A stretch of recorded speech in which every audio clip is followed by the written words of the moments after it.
Hi, I'm Stargate Pioneer. And I'm Steven Jondrew, and we're from Better Podcasting, a proud member of the Gonna Geek Network. Just like the show you're listening to now. The opinions expressed are those of the individual host. Check out all the other podcasts at GonnaGeekNetwork.com.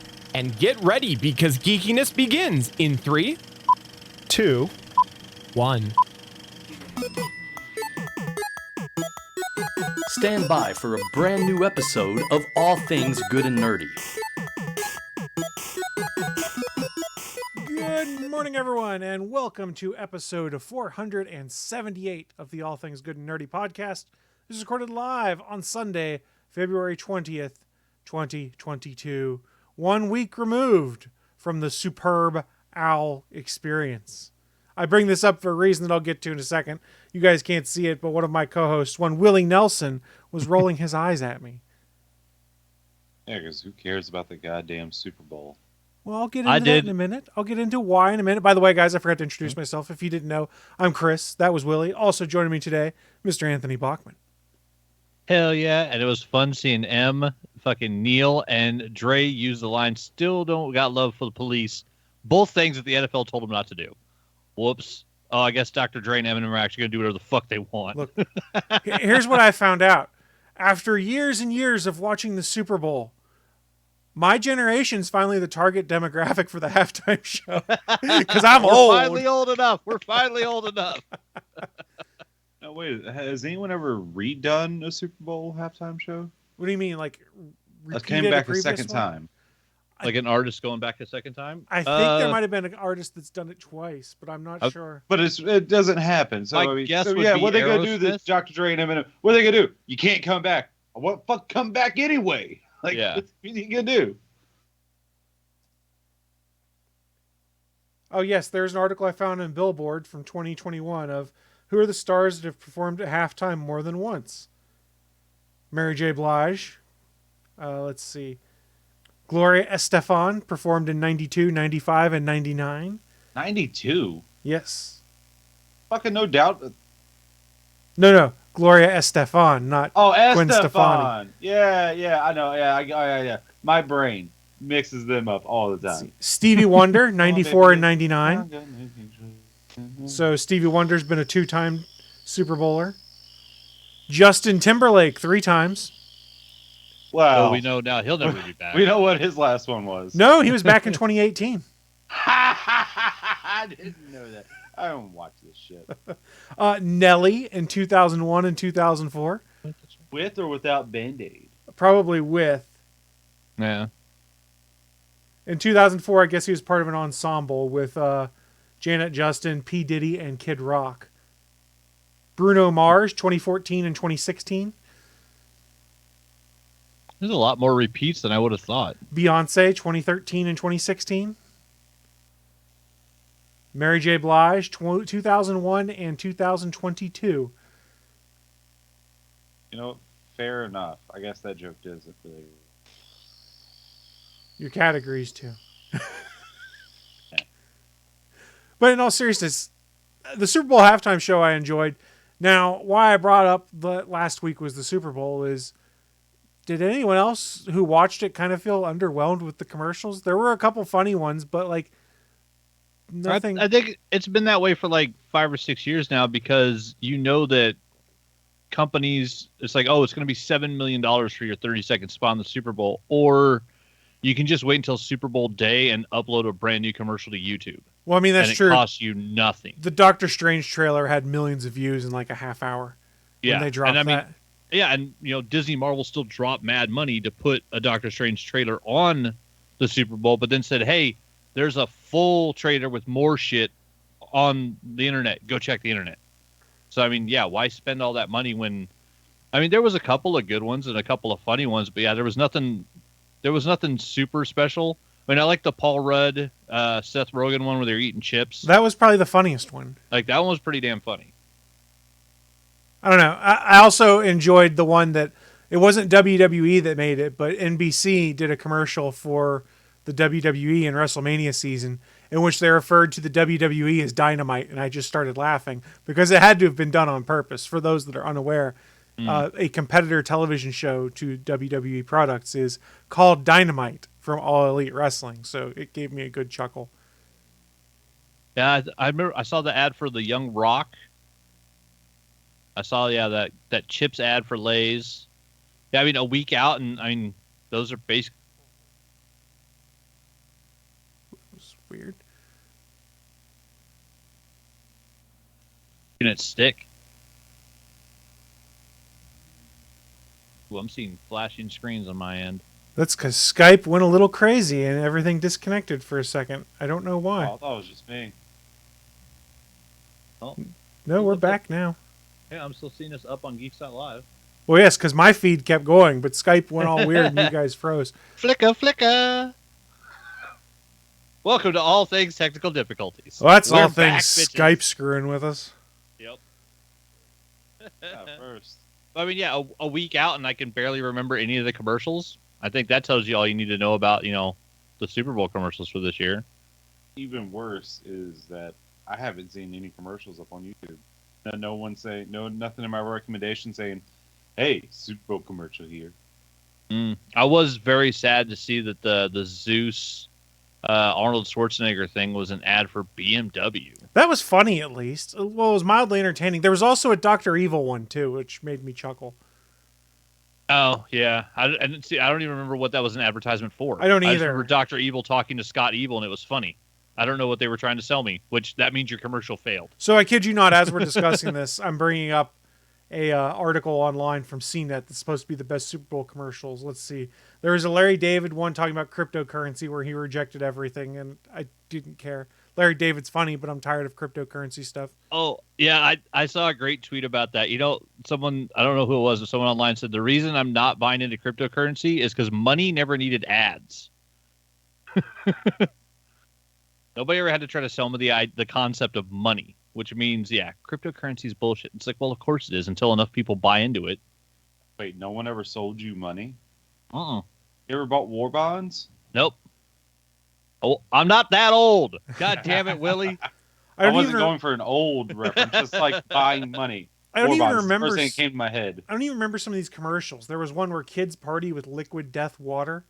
It was supposed to be like a beer-fueled rager, but it was cans of water. I don't remember that. Yes, and I also think that there's like regional spots and stuff, because like we had an ad for one of our car companies here that was part of the Super Bowl. It's like, I know everybody across America has not The seen second an half, ad. they do regional ads. Yeah, for a regional car dealership. So it's like, or no, it was our Corey Barton Homes here. They were celebrating 30 years of making homes in Idaho. It's like, I know everybody's not seen this ad outside of Idaho, which is like, what good commercial am I missing right now to see this? I guess there was another one that was Zendaya selling seashells for Squarespace, where they were playing with the tongue twister of sells seashells. That one was funny. That was entertaining. It made me laugh. And I was like, damn, Zendaya is really a beautiful woman. I mean, every time I see her, I say that, but it was interesting. Budweiser Clydesdale one, I don't even remember that one. Dolly Parton and Miley Cyrus doing a commercial for T-Mobile, which I was like, oh, this? Okay. Wasn't really that great. Okay, this one I did laugh at because it was a callback. They had the Verizon ad for their 5G home internet that was a return of Jim Carrey as the cable guy. That one was entertaining. Yeah. But I'd forgotten about it until I saw it on here. But then again, I'm one of those few people, I hated that movie. I still don't like that movie. Oh, There's I'm not something a huge fan about of it. every character in that movie that rose me the wrong way. And there's people that fucking love that movie. I've never enjoyed it. Yeah, I don't even remember any of these ads at this point. Okay, I remember this one, which was the avocados from Mexico, where Andy Richter was Caesar. I vaguely remember that. Yeah, I must have gone to the bathroom. A Pringles ad. Yeah, I don't remember any of these that they're saying I should remember. Okay, yeah. I remember the Pringles ad, but it was just dumb. The guy like reached into a Pringles can to get a chip and then wouldn't let go of the chip, so his hand got stuck, so he lived the rest of his life with a Pringles can on his hand. I was like, I guess I see the concept you're going for, but that's possibly the dumbest commercial of all time. Like it's a thin cardboard can. Like, yeah, just let go of those hard to reach chips, man. Yeah, you take the Pringles can and you dump it in your mouth. That's how it works. Let's see. There was an ad with the E-Trade Baby that I forgot was a thing 2 years ago, so I didn't understand the context of the trailer this year. Yeah, I didn't see the E-Trade Baby. I think I was too busy eating nachos. I missed half these commercials. Anna Kendrick meets Barbie for Rocket Mortgage. I vaguely remember it. Everyone's like, this was the best ad. I was like, no, it really wasn't. Yeah. Yeah, most of the ads were not good. Okay, I only enjoyed, as I'm scrolling, I enjoyed this one because I like Scrubs. There was one with Zach Braff and Donald Faison as next door neighbors that was kind of riffing on the bromance from Scrubs. So I kind of enjoyed that because it was a callback to Scrubs. But I'd forgotten about it until now. That's the problem with all of these. Yeah. Yeah, none of them. This was another one of those years where there wasn't a huge like breakout star, like the kid Darth Vader commercial. Like I'll one up you. Terrible Terry Tate, office linebacker. Yeah. Well, you brought up that one, and it made me remember the Dennis Hopper. Speaking of Mario Brothers, when he was the crazy ref, and he was going on top. He's like, do you hear the footsteps? I hear the footsteps. Like, he was fucking hilarious in those commercials. But yeah, like there's been years where there's been commercials that have just been amazing, and yeah, this was just another one of those. There was an Ewan McGregor one. Both of you didn't watch the Super Bowl last week. You're just having a shared fever dream of shit you saw in a No, I watched the Super Bowl. That's all you're telling me. The problem is it was boring until the last quarter. That's it. I actually enjoyed the whole game. Plus, it was fun being, watching two teams that I don't give a shit about either one of them. Right. And I was only rooting for the Bengals because I'm an AFC fan. So I was like, oh, I'll root for the Bengals. It'd be cool if they finally won the Super Bowl. They've never won one. The Rams have won before. There's literally a movie in theaters about how the Rams won the Super Bowl. It's like, it'd be nice if if the old Bungles won one. And no, they bungled it again. But I enjoyed the game. It was fun watching it. I guess two more commercials I'll bring up, only because there was an Ewan McGregor one for Expedia. I don't care about the contents of it, but I was like, ooh, are we getting the Obi-Wan commercial? Because he looked vaguely Kenobi-esque. Yeah, that was very sad. Everybody saw his face, and it wasn't Obi-Wan, so it was like, well, then fuck Expedia. Yeah, fuck you, Expedia. And then, okay, I'll admit, I thought this one was funny. I know a lot of people didn't. But the commercial for Bud Light Seltzer, where a bunch of people kidnapped it and took it to Flavortown, where Guy Fieri was there as the mayor of Flavortown, and they finally found their flavorful seltzer beer. Wow, I can't say those words.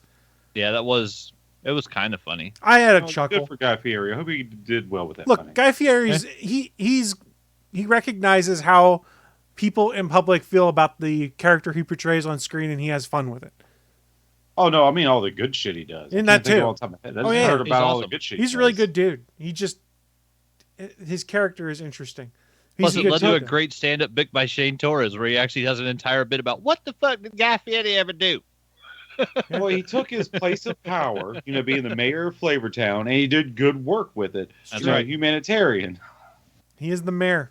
We'll call him. He brought donkey sauce to the needy. Yeah, Flavortown. It's reinvigorating our pepper sprays. So when you get pepper sprayed, it'll taste like donkey sauce now, is what you're saying. What does donkey sauce taste like, by the way? I've never had it. Does anyone know? If you have to ask, you can't afford it. It's Guy Fieri's restaurant. It's not that expensive. I don't. That's part of his. That's part of his shtick. Is it's more affordable stuff. Yeah. You can pull the donkey sauce out of your ass. I think it's just. It's probably. I'll bet all they did was they put a little spice and some Thousand Island dressing. That's what most special sauces are. Yeah, I've got a recipe dressing right with here. Something on it. Guy Fieri's donkey sauce for burgers is a simple burger sauce packed full of garlic flavor. Hey yo! Tell me what's in it. Where the fuck's the recipe? Ketchup, mayonnaise, and garlic. Probably. That's a burger sauce. This thing that wants to tell me the recipe wants me to walk through every step of what they're adding to things, and I don't care. Yeah, you need to follow. Ads. There we go. You'll need the following ingredients to make his donkey sauce for burgers: roasted garlic, mayonnaise, Worcestershire sauce, brown mustard, kosher salt, and ground black pepper. Guess it could be okay. I'm not a huge mayonnaise person, so. What if I only have chopped black pepper? Well, it's got to be coarse ground, it sounded like to me. But you can try it. Oh, here we go. A quarter cup of minced roasted garlic, 4 tablespoons of olive oil, salt and pepper to taste, a cup of mayonnaise, half a teaspoon of Worcestershire sauce, 1 teaspoon of yellow mustard, quarter teaspoon of kosher salt, and a quarter teaspoon of ground black pepper. That is how you make Guy Fieri's donkey sauce. You know what? You send it to me, I'll make it. The real question is, are we ever going to get the actual Guy Fieri outfit for Jonah in Dead by Daylight, Willie? That's the real question. Because Jonah is Guy Fieri undercover as a CIA code cracker. There you go, Willie. I They just sent do it to you. good skins. Whenever I play with him, I always yell donkey sauce. And I don't know. I say he's the mayor of Flavor Town. Jonah looks just like Guy Fieri if he didn't dye his beard. Why you run around saying donkey punch? Mm-mm. That's when you're playing as David. I thought it was know when you were David's a playing as donkey Ash, puncher. because Ash probably enjoys a good donkey punch. Oh, we'll get you a donkey chainsaw. I want a Well, chainsaw. You know where I was getting with that? Mm-hmm. And I went a different direction. In a weird direction that doesn't make sense. Oh, and side note, Haru Fonseca is in the chat room mentioned that Shamrock Shakes are back since we talked about those last week. Go get you a Shamrock Shake, Willie. Put some donkey sauce on it. No! Oh, Grody. Oh, so disgusting. I'll give you $5 if you put donkey sauce on a Shamrock Shake and eat it. Man, the shit costs you more than $5. How are you going to lose money? Shut up, Bachman. Why are you ruining? Look, this is a conversation between Willie and I right now. It's just Willie and I. Bachman's off screen. How about this? $5 on top of the cost of the product. So how about I give you $10 and we call it a day? I said what I said. You're going to make more money if I give you $10, I think. I don't know about The that. Shamrock Shake is like $3, and the supplies to make the donkey sauce, unless you're buying a whole giant container of mayonnaise to really $17. screw me, we're talking like little packets of sauce is all you'd need. Chris, I'm trying to bend you over That's why. for the donkey sauce punch. So it's $10. That's the deal. $10. No deal. All right, Cheap no You deal. hear me, Howie Mandel? No deal. No deal. You want to No throw 10? stick. All right, you want to throw $10 in too? We'll make it 20. But Bachman's got to throw 10 in. Deal I would only throw when that $10 in to stingy watch. motherfucker over there. No, I'm the one that said it was a $20 bet minimum. Yeah, and I'm giving you the opportunity to make it up to 20. All right, I'll Yes, add the he other is. 10. If you're willing to put donkey sauce in a Shamrock Shake and drink it on camera, you silly ass. I put $10 to watch that face. All right, That so sounds $20. atrocious. And now here's where you fuck up, because you know I'm a lazy fuck. So let's see when this actually happens. I don't care. I'm gonna I go got the 12th told of February. Shamrock Shakes are done whenever the fuck that is. I I can just go to Ireland and get a Shamrock Shake fresh, Willie, from the tap. you act like I'm pressed for time that you have to do it. It's not like I'm putting $10 in escrow until Willie Nelson decides to do this. It's, oh shit, I guess I owe Willie $10 now because he did this. You're taking our funny little internet gag and making it less fun, Willie. Jeez. That's what he does. That's what he Jeez, does. fun It was killer. already less fun. I'm making it even lesser funner. Fun killer. Fun killer Nelson over there. Joy kill. Willie the Joy kill. So was there anything more about these stupid commercials? I didn't have anything else in the commercials unless. Damn it! I was trying to make less fun. Taking the piss out of it, I guess. Well, Give your balls a tug. in that case, did you guys have you guys noticed going to the grocery store that there's a new Oreos in town? There's constantly new Oreos coming out, but which one are you talking about? I'm not talking about Oreos. I mean, they're taking the Oreo model of they're just having a fucking shit ton of wild, crazy flavors and throwing it at the wall and see what sticks. That doesn't surprise Uh-oh. me. What kind did you see that brought your attention Once to again, this? it's not Oreos. Yeah, it's the knockoff the brands new doing the Oreos. Oreo approach. Pop-Tarts. Oh, Pop-Tarts are the new Oreos. Pop-Tarts has always Have you- done that, though. No, not to this degree. This is going. Every time I go, there's like a new flavor all of a sudden. Like, what the fuck? Fucking Fruit Loops. They've done that before, I think. Eggo. Okay. Yeah, I went to see there was Eggo fucking Pop-Tarts. Like, Did with, you I get guess, like yeah, they're like maple. It's just maple. So they taste like It's waffles. maple brown sugar without the brown sugar. That's not bad. Did you get the Fruit Loops one? Yeah, it tastes like Fruit Loops. Just like It that one tastes Mountain Dew. weirdly like What was Fruit that? Loops, but- Voodoo? Say what? Wasn't it Voodoo that tasted like Fruit Loops? No, Voodoo tastes like Skittles. Okay, my bad. I can't keep track of the various fruity flavored things you eat. I know. Trust Skittle Water Willie. He knows. And there's also peach cobbler Pop-Tarts. There's lemon What? cream pie Yeah. or Pop-Tarts. And then the best one I've tried, because I don't know how they did it, but they did it. Boston cream pie Pop-Tarts. Oh, I've seen those ones. That just straight up tastes like Boston cream pie. Well, I mean, Good that's, job for that's the you. point, yes. Does anyone else just eat their Pop-Tarts raw? Yes. Depends on the Good. Pop-Tart. All right, so here we can have an interesting aside here. There is a list on their website of all of the current available Pop-Tarts. I want a thumbs up or a thumbs down for each flavor. Well, regional dialects. This is off of poptarts.com. So Yeah, you I get to hope I decide see whether this is something you would like or not. And first one coming in at 3.2 stars on 18 reviews, frosted maple flavor Eggo Pop-Tarts. Thumbs up or thumbs down? It's all right.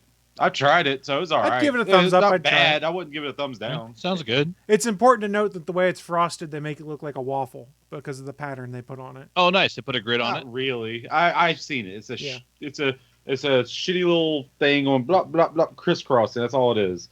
It's not like octagonal or anything.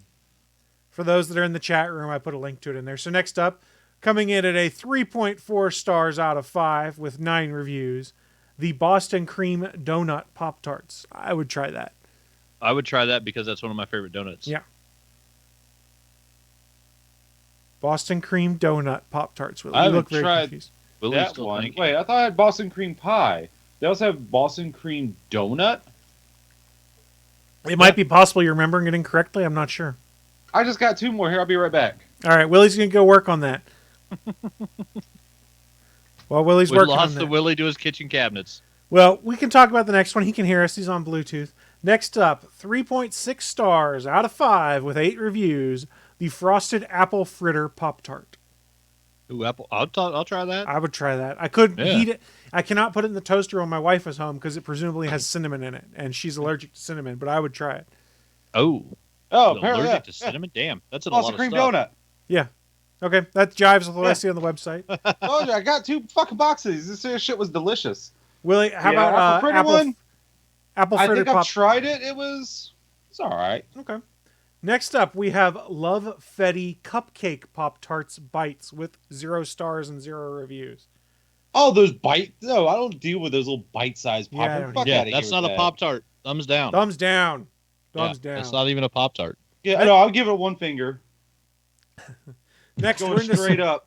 We're into some classics now, boys. 4.7 stars on 140 reviews. Frosted Blueberry. Thumbs up. I mean, yeah, it's always delicious. And see, and that's one of the ones that has to be heated. I don't know why. It's better when it's heated, but All the fruit ones are way better when they're heated. But like the brown sugar and cinnamon one, I used to just pull those out of my desk at work, eat them while I was drinking a cup of coffee, and those were fantastic, just, cold. But I don't know, something about the fruit ones. The fruit ones are always so much better when they're hot. I'm glad you mentioned that. Next up, Frosted Brown Sugar and Cinnamon Pop-Tarts. 4.8 stars out of 5 with 307 reviews. Bachman says thumbs up. I say thumbs down because I don't care for it. Willie, how about you? Love them. Classic. It's not bad. Okay. So yeah, I'll give it a thumbs up. Thumbs up. Next, 145 reviews at 4.8 stars. The Frosted Cherry Pop-Tarts. Yeah, they're all right. I don't like it as much as the other The ones. so number I'll go thumbs one down. default Pop-Tart is cherry. You can go fuck yourself with your strawberry bullshit, you dumb fucks. I feel personally attacked right now. Good. You strawberry basic bitch. Apparently, All I right. just like Pop-Tarts. Next up, is what I'm learning. 4.7 stars with 60 reviews. We have the Frosted Chocolate Chip Pop-Tarts. Chocolate. I Just haven't chocolate had chip. those, but I tried. Just chocolate chip. There's chocolate chips in it. There's chocolate filling, and there's a swirl of chocolate iced on top. Okay, I haven't had that one. You might get to the one I have had, but is the crust also chocolate? No, this is all like So just it's all like regular, a just- cookie, basically, with chocolate chips in it and chocolate filling. Wait, you just said no, but then said something that made it sound like you should have said yes. No, What? it's like a cookie, like a regular colored cookie. Not like a dark chocolate cookie. No, just the crust of the Pop-Tart. It's always the same color. It's always the same color around the edge. Is that chocolate as well, or is it the normal Pop-Tart? It is no, it looks like it's a cookie-like material that is of that same appearance. Yeah. That's fucking weird and backwards. The fuck you doing, Pop-Tart? Because the double chocolate fudge ones, it's a chocolate Pop-Tart. There's too much chocolate even with that. No such thing. Thumbs All right. down. Next up, real quick, 4.7 stars with 35 reviews. The frosted chocolate chip cookie dough Pop-Tarts. That's the one I was thinking of. I was like, wait, you talking about that one? I haven't had this one, so I would don't know. try it. It's all right. Apparently, I need to go to Winco and hit the Pop-Tart aisle is what I Tastes- need to do. Tastes like a chocolate chip. There's a cookie shitload dough, of these on pretty here. much. We're going to have to power through real quick. Next up, frosted chocolate fudge Pop-Tarts, 4.3 stars. I've Thumbs had up. it. They're all right. Thumbs up. The fudge ones are great. Frosted cinnamon roll Pop-Tarts, thumbs down. I haven't Yeah, had it's it, but I'd just- try it. It's the 4.6 maple stars. sugar brown thing. It's just all that all over again. Yeah. Next up, frosted cookies and cream Pop-Tarts with 4.5 stars. That is an automatic thumbs up for me. It's one of my favorite. It wasn't that good. That's a good one. You bite I like your it. goddamn tongue. Because that one does have the chocolate crust. That is doesn't chocolate crust, correct, with the it? vanilla filling. Yeah. I didn't particularly like the chocolate crust. It was like, I don't like dry chocolate. That's fair, I guess. We still have like 4 more rows of these things.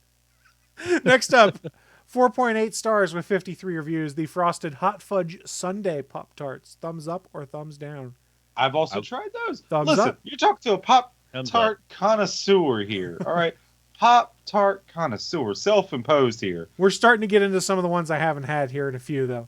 Next up, I mean, like, I've had that, I think, but I'm not sure. this just came out. It says even right here. New. But I think they've done it New. before. I vaguely remember that before. I don't know. New Next this up, year. Motherfucker, what part of new do you not understand? the W. I just see knee. Yeah, you can't read it. Yeah, I'm illiterate, bitch. Read! I'm illiterate. Because if you're pronouncing new, it'd be new. Next up, Without the- 4.8 stars with 80 reviews. The frosted raspberry Pop-Tart, which gets a thumb up from me. Oh, yeah. I haven't tried it, but I would. I would try it. Sounds good. Oh, I've tried it. It tastes delicious. I don't Next, think there's a Raspberry Pop-Tart I Licious. wouldn't try at this Mix point. it well, with, I think some we're beer about to wine. get to the ones you probably don't want to try here in a few. Okay, okay. Next up, a classic, 4.7 stars. The frosted s'mores Pop-Tart. Thumb up. Oh, I love that Thumb one. way Double up. thumbs Down. up. Willie's a I thumbs love that down on one. s'mores. Wow. That's the one with the graham cracker crust. Yeah. It's one of the few Pop-Tarts where the Pop-Tart like pastry part is an actual different substance. The graham cracker Oh, on those shit. is delicious. You're right. Let me change. No, I'm not going to change a damn thing. Well, we Right. already know Willie's vote for this next one. 4.8 stars. The frosted strawberry Pop-Tart.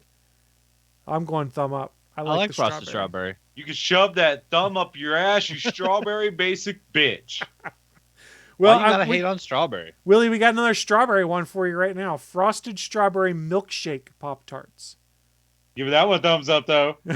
I'd give that one a try. I haven't tried it, but I'd try. Where have you been, Bachman? Man, I go into the. He's I a go into the goddamn grown up. breakfast He aisle- doesn't eat Yeah. Pop-Tarts. Are Since you I- saying I'll I'm not a goddamn grown up, you son of a bitch? I'll be Yes. honest. Since I left my state job, I don't have a box of 12 Pop-Tarts in my desk anymore at work, so I'm not constantly going to Winco and buying boxes of like the family-sized box of Pop-Tarts for There's snack only time. technically 8 in here, which Not- if 4 you get the packs big with 2 ones. each. You can get bigger packs. Yeah, than I that. used to buy the know. family I'm ones. making a joke because it's only. I mean, I got 2 of these, so I got 16 Yeah. of them. So I would yeah. buy the family ones of the brown sugar ones and keep those in my desk at work. It was a great little quick snack. Next The up, problem love with that those. is I they ate a don't lot of bring them. out the good flavors in 18 packs. speaking of brown sugar, we have the unfrosted brown sugar cinnamon Pop-Tart with 4.9 stars. Frosting is 75% of what makes Yeah. you Thumbs good. Get the down. fuck out. Yeah, Thumbs who are down. these crazy people unfrosting Any- Pop-Tarts? What's wrong with you? All right. Unless it's for a particular reason that you have to where you can't have Yeah. it, that's understandable. Next But up, everyone else, you're fucking weird. next up, unfrosted strawberry Pop-Tarts, 4.6 stars. No. Thumb down. No. DQ'd. DQ. No, disqualified. No. DQ'd. And Skype just fucked up again. Yeah, it DQ. did. It's back. Next up, unfrosted blueberry Pop-Tarts. DQ'd. Let's just put a DQ. thumbs down for everything unfrosted and just be done with it. All right, we're starting to get near the end of things. Let's see. Next up, frosted Wildlicious wild berry Pop-Tarts. I'd try that. I don't know what a Wildlicious Chris? is, but I'd give it a taste. Chris, this brings back memories because you remember when this came out, don't you, Chris? Right along with Surge, I believe. I think it did, yeah. Oh, God. For those that are unaware, it looks like it's a strawberry, raspberry, and blueberry on the package that makes up their wild berries. And you know what? It's actually pretty damn good. It's not bad. Pretty damn good. It's above strawberry. Oh, 100%. Go blow yourself. Next up, cinnamon sugar What if I pretzel could? Pop-Tarts with 3.9 stars. You wouldn't be here. Cinnamon sugar pretzel Pop-Tarts. I don't know Okay, about pretzel. I've That- seen I'm gonna that go one, thumbs but down. didn't want to try it. I haven't had it, but I don't really want to try it, so I guess that's a thumbs down. I want to try the pretzel breading, but the flavors, like, I don't want to try Well, that. there's no. another pretzel one coming up soon, so you can weigh in then too. Next up, Fruit Loops Pop-Tarts with 3.7 stars. If you like Fruit Loops, I'll you try like it. this. Yeah. I'm indifferent to Fruit Loops, so it's all right. I mean, it's Fruit Loops. It Yeah. tastes like Fruit Loops. Next up, Frosted Crisp Apple Pop-Tarts at 4.0 stars. Actually, I'm going to give that one a thumbs up because that apple in that I would try is tart, and I like it like that. Okay, so if it's tart, then I'm intrigued. And they do show green apples on it, which is really more tart, so I've okay. tried it. I would try it. Connoisseur. We have 3 more rows left of Pop-Tarts, and we're finally done with this gag that I thought would be quick. Sorry, everyone. Next up, Salted Caramel Pretzel Pop-Tarts with 3.5 stars. I haven't seen it, but I'd like to try it. Wait. Hold Thumbs on. down. I don't do salted caramel. Hold on a second. Tell me if I'm remembering this wrong, but do any of the pretzel ones have any frosting? It looks like there's a frosting swirl on it, but it is not fully DQ'd! frosted. DQ'd! All right. Yeah, I don't think I'd want it either. Next up, this is with 4.4 stars. We have the Red Velvet Cupcake Pop-Tarts, which is actually a red velvet pastry, it would appear. Red Velvet Cupcake Pop-Tarts. I've had it before. I No. would give the red velvet a try. Nope, I don't like Red Velvet. I'm out. Oh, I don't mind red velvet. I just don't like that. I've tried it. It's Well, I like Red Velvet, the wrestler. I don't like Red Velvet, the what the Pop-Tart. fuck is red velvet? What fucking the wrestling organization is that person from? AEW. Of course it is. Red velvet. She's straight from your mama's kitchen. What does that mean? That's where she's from, your mama's kitchen. That doesn't mean anything. What she got baked by my mom? What? Yes, what? evidently. Next up, we have the Frosted Confetti Cupcake Pop-Tarts coming in with 4.3 stars. Too sweet. I've tried it. Way too sweet. It looks like it has sprinkles on it too, continuing with the confetti it and things does. like that. It looks like it would be too sweet for me as well. So Frosted Confetti Cupcake Pop-Tarts just seems like too much for me. So thumbs down. I haven't tried it. I guess if someone bought one and wanted to give me a taste, I would try it. But Hey, if you wanted the sweetness but didn't want that Pop-Tart, just take 3 tablespoons straight of sugar, pour some maple syrup on it, and then I think I had the frosted confetti ones and I actually liked them. next up, at 3.5 stars, this is one that Willie talked about already. The Peach Cobbler Pop-Tarts. thumbs up. Are they good? It sounds so weird. It's I do Good. love Peach Cobbler, though. I do. I love me a cobbler, so yeah, I would definitely try them at least. I'd buy a box. it's I would not try as it. sweet as a peach ring, but it tastes just as good. Next up, with 4.3 stars, the Lemon Cream Pie Pop-Tarts. Nope. Thumbs down. I don't Ain't like doing it. lemon pastries that Surprisingly much. good. I didn't think they were going to be that good. They were damn good. Interesting. Yeah, it's more of like a dessert Pop-Tart, though. It's fucking dessert Pop. What the fuck am I talking about now? But that's what it is. It's more of a dessert Pop-Tart because that cream is just fucking like lemon pie cream. Like you get those little baked candy at the gas stations that are like lemon pie. Yeah, it's that cream filling. It's that exact cream filling Interesting. taste. Next up, this is not new, but Nuevo, based off what it says on the box. Ooh. This is Tropical Mango Pop-Tarts coming in with 3.8 stars. I like mangoes. I've tried it. You have tried it? Yes. It was You good? don't love the mango. Oh, I don't Jesus. think Did I you don't just think I bring could up do it. Chris Kattan skit Yeah, I did. from Yeah, the I early did. 2000s that no one has gave two fucking shits about except for Chris Kattan? And The Rock. The Rock was in that? Uh-huh. No. Don't tarnish The Rock's name with this. I tried to go to split screen with Willie, but everything resized. I was going to throw Bachman off. I was going to throw Bachman off for his terrible take on mango. You can't even throw me off the podcast. I love it. That said, I don't really want to try a mango Pop-Tart, I don't think. No. It's not bad. It sounds disgusting. It might be good. It sounds disgusting. Less of a dessert Pop-Tart, more of a decadent Pop-Tart. Interesting. This next one sounds like a dessert Pop-Tart to me, coming in with 4.7 stars. The Banana Cream Pie Pop-Tart. I have not even seen that one. I would try that. I love a banana cream pie. It is new, it says on the box. So it must have just come out. I don't know. It's Nuevo. I like bananas, but I don't particularly care for banana cream pie. So I don't know that I would try it. I just have a banana. You know what? You know what we should just turn this episode in? We should just get rid of our format.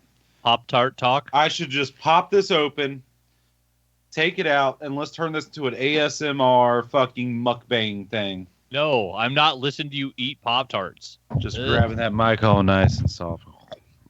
Chris, get ready to mute him. I'm done with that. It was like a little quick thing. We only have one Pop-Tart left since we are not doing the Pop-Tarts Bites. The fuck a bites. The final Pop-Tart on here with 4.3 stars is Frosted Chocolatey Churro Pop-Tarts. I would try it. I would try finally it. had me a Disneyland churro. I would try it. Willie, why are you a thumbs down? Because our audio folks couldn't tell. Oh, no. I was going to say I was thumbs down. God Okay. damn it, cat. The cat is also I'm a thumbs down. down because it's just cinnamon brown sugar. That's all it is. It says With some chocolate. indulge in frosted chocolatey churro Pop-Tarts featuring irresistible toaster pastry with rich chocolatey cinnamon filling. Let me regale you with a tale. The tale of a time I was in the grocery store and saw a cereal. I was like, oh my word, what is this? I can't wait to take you home and put you in a bowl of milk and try you. Churros cereal. I was like, okay. And just as I have been at least one or twice other times being fooled by just things that sound good, I take my spoon, get a big old thing of home. This is just Cinnamon Toast Crunch. It's just fucking Cinnamon Toast. Goddamn crunch. Cinnamon Toast Crunch is not too bad. Yeah, but when you like it, you're expecting churros. That's fair. Like, it's happened before. Like, another, I forget what it was. It was like oh, okay. Oh, goddamn, it's just fucking Cinnamon Toast Crunch. I mean, I like Cinnamon Toast Crunch, but goddamn, I was expecting better. Different. Not even better, just something different. Something that tasted different. I mean, this is a whole different story if we wanted to get into ranking of cereals and talking about those. Well, fuck it, let's do it. Fuck the news. Rice Krispie Treats cereal is number one. You can all eat a dick if you don't agree. I'm sorry, what? Just plain Rice Krispie Rice cereal? Krispie Treats cereal. Treats. Yeah, so we're with the marshmallow goo mixed in with the Rice Krispies. This is where they basically make Rice Krispie Treats and break it up into cereal. Oh shit. This just come in. Chris, go fuck yourself. You're wrong. I can't believe. Oh, wait. Wait, so you say That that's the cereal? number one Oops, cereal all ever? berries. No, I don't think it Right, actually we're is. done. I just Oops, want all that. berries. I just want. Wait, what? Oops, all berries. No, Yeah. gross. All Captain Crunch and their variants is gross. Go. Oops All Berries is one of the greatest things ever. Plus, it's one of the greatest ad campaigns of all time. Fuck yourself. Willie, they're not great. That's not even the right brand. I don't care. That's why it's funny. I don't care. Why'd you go to Kellogg's? I We're sticking with General Mills here, Go. man. care. I mean, we all know the story of Kellogg, right? No. Yeah, that dude's weird. There was a movie in the 90s with Matthew Broderick, kind of loosely based on Kellogg's life. Yeah, that dude was weird. He had a wellness center. Enemas and women's orgasms. That's how he solved everyone's mental problems. Sounds like he was making the world a better place to me. And no masturbation. He Okay, really now we're cared done. Now if we're people done. Were masturbating or not. Except for the women, of course. Because that's how they got him clear-headed. I don't think. I don't get it. I don't think Fucking anyone weird. should live in a world where masturbation is banned, because who are you hurting? No one. Yep. Jesus. Yeah, Jesus doesn't care if you masturbate. Why would he? Yeah, whenever someone says, "Oh, Jesus," I'm like, "Where? Where?" I swear, what masturbating? I mean, it's like Jesus going to be looking down from heaven, being, "Oh, that fornicator! How dare they?" No, they're not Something going to like care. that. You know, I'm starting to think that heaven isn't up above. It's like a fifth, sixth, maybe even seventh dimensional area. So you don't really look down; you look through. That was deep. I don't think we can follow this up with cereal conversation. Yeah, well, we all know Captain Crunch, best cereal. No. Reese's Peanut Butter Puffs is better than Captain Crunch. I'm not really a particular fan of peanut butter, so if you might have said Fruity Pebbles, I might have would agree Cocoa with you. Pebbles is better than Fruity Pebbles. Oh my God! All right now, Chris. Fruity Pebbles, it's overwhelmingly fruity flavored. Do you remember? You know, let's take the name of the Rock again. You remember that time? Mankind. God damn it, Skype. We're still here. When he took Mankind and hit him over the head while he was handcuffed and did so many chair shots that it was dangerous, even though it was all for the show, it's still fucking dangerous. It was past dangerous because I've rewatched that and seen the shit out. He actually knocked Mankind out. Yeah, Foley didn't I was agree. gonna go for the- Foley They had didn't to- agree to that many unprotected chair shots. Yeah, they had to play an audio tape of him previous from the week saying he wasn't going to say I quit because Mick was unconscious. They couldn't actually get him to say I quit. Yeah, but you see, I mean, yes, you can agree to it, but maybe call a fucking audible when you're getting that many chair shots to the head because you don't realize, this shit hurts until you're right there in it. Mama Foley's boy, don't quit. What does that have to do with my statement that Cocoa Pebbles is better than Fruity Pebbles? Where did I go with that? I don't know. You brought up the name of The Rock and then went on a that's how I was tangent. gonna- that's where I was going. I was going to treat you. You're going to be Mankind. I'm going to be The Rock. Okay. Because fuck you. I'll fight for this. You're wrong, though. Cocoa Pebbles is vastly superior to Fruity Pebbles. Yeah, because it's just a pebble and not The Rock. I got you. No, I mean, and you can actually drink the milk from Cocoa Pebbles and not be grossed out by it. Fruity Pebble milk is too sugary sweet and fruity flavored for me. All right, when I eat cereal, I'm a kid. I don't even get the fucking Captain Crunch. I get the Food Lion, which Oh yeah, the Food Lion brand, because it just comes in a big ass fucking bag. I want the big ass fucking bag. yeah. That's awesome. I didn't buy Honey Nut Cheerios at the store yesterday. I bought Kroger brand toasted oats and honey. It comes in a big ass bag. Yeah, or Has a little Ziploc some of them are in a on it. box It's too. fucking But great. yeah, and you know what? It's damn good. And in all seriousness, if I had to pick my favorite cereal, and joking aside, it's probably either Honey Nut Cheerios or something that people wouldn't expect, Rice Chex, because I goddamn love Rice Chex. How are you an old man? Yeah, Rice Chex is an old man. Rice pick right Chex is there. delicious, man. It's even better if you mix it with Bachman. corn Chex. I mean, it's okay if you cover it with some sugar. Nah, that ruins Hey, it. Bachman, guess what his favorite cereal is in 10 minutes? What? It's going to be Grape Nuts. Ugh. Ugh. No. Do they still make that even? I'm Yeah, sure they do. Someone's putting gravel in a box somewhere and calling it That's cereal. fair. He's eating Raisin Bran. I'll have Raisin Bran on occasion, but I gotta be in the mood for it. I need my fiber. I like the raisins actually. I mean, who wants, consistent bowel movements? I mean, it is nice to have a Everyone? bathroom schedule, I imagine. I think everybody wants that. Yeah. Yeah. I But mean, how many let me people put it get this it? way. A consistent bathroom schedule that isn't every time you eat, you go straight to the bathroom. Because there is a Yeah. guy I used to work with that it was clockwork, man. We'd go out to lunch, and as soon as we get back to the office, he'd be like, all right, I got to go. And he'd just take off running for the bathroom every time. And I was like, dude, You might want to go to your doctor. I don't think that's quite right. I say that man has a Taco Bell system. Everything just runs. Oh, we through didn't it. even go to Taco Bell. Is he a superhero? No. Clockwork Man. Let's go. He's the clockwork shitter. I mean, I guess technically he was regular because it was every time he ate, he had to poop. So that I guess you're regular then. I think that would count as regular. It's weird, but yeah, it still counts as regular. This has been poo-poo talk on the All Things Good and Nerdy podcast. Of course. Fuck that. Go. Yeah. Wait a week till you go again. You want to wait a week between poos? Yeah. It's unclean. That Take it with your sounds- weekly shower. You do it before your weekly shower, then you get all clean. Willie takes his weekly poop and his weekly shower. Yeah. In his In toilet the kitchen. That's why we never know what he's doing on Saturdays. Because that weekly poop takes a while. Willie, do you have a toilet kitchen?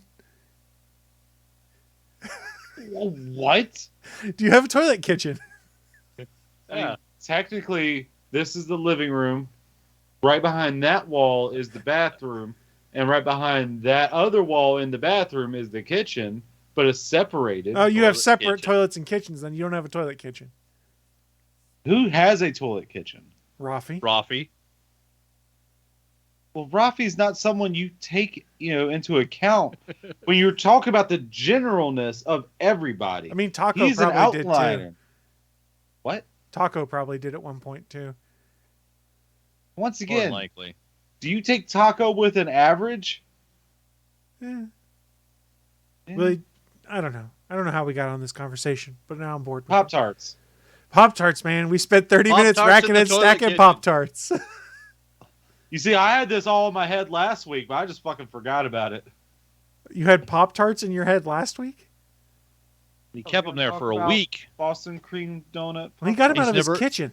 He's I never was focused so saying hard. it's Pop-Tarts are the new Oreos. Oh, yeah, okay. I remember how we got to this now. Oh, that is how this conversation started. It ended in a toilet kitchen. No, we're Would you still like a going. pocket It dog? hasn't ended yet. We're Pocket still going. dogs. I would love a pocket dog. You got one? Always. Hey, If you pulled out a hot, if you pulled out a hot dog, That would have been amazing. I would have lost it if you pulled out a hot dog. I fucking wish. Oh. Oh dear. Oh, and did you ever watch the end of The Good Place? Where he Yes. plays Derek? Yeah. Oh my, I forgot how fucking funny Jason Mantzoukas can be until he popped up on The Good Place. I was like, oh my God, he is a comedy genius. Like, oh, Derek. He's also a guy that did a John Wick movie as well, which you wouldn't have expected. Wait, he did a John Wick He's movie? in John Wick 3. At thought the you very said beginning of the movie, he was the bum on the street that. Oh, that's right. Yeah, he was one of the bums. I forgot about that. When you said he did a John Wick movie, I thought you Yeah, were no. saying he was a director. I Oh, was like, no, what? No, Sorry. I was thinking like, what's his name that just did Nobody, where he did his own version of a John Wick movie. I'm like, there's a movie out there where Jason Mantzoukas kills 90 people? Where is this movie? It's called The News. You're welcome. The man looks like a terrorist. He's not a terrorist. Jesus Christ, man. You can't be going around saying that shit because he was a terrorist in that movie. I know. What the fuck was the name of that movie? He's also The Dictator. The Dictator. Typecasting. He's also Adrian Pimento. If you've watched Brooklyn Nine-Nine, he's everywhere. Seen Yeah, what? Jason Mantzoukas Adrian is Pimento. he is a In what? treasure. Brooklyn Nine-Nine. He's a What's that? treasure. The Andy Samberg show that was all about the police precinct. The in comedy- Brooklyn. Oh, Show. you mean Brooklyn Nine-Nine. Nine-Nine! Sorry. See, What was I I'm thinking? sorry. You fucked up. See, you fucked up in pronouncing it, so it's on you, man. My bad. What was I thinking? I am Not deeply shit, sorry. I can tell. Deeply sorry. I doubt that. Yeah, you caught the sarcasm in that, huh? Yep. No, I just doubted it. Deeply sorry isn't one of them. That's fair. I don't know. I think the Pop-Tart talk is over, and I'm tired of getting bullied about my opinion of how I said Brooklyn Nine-Nine there. So we're going to roll on over into the news of the week. Live from the ATGN studios on the internet, it's the news of the week.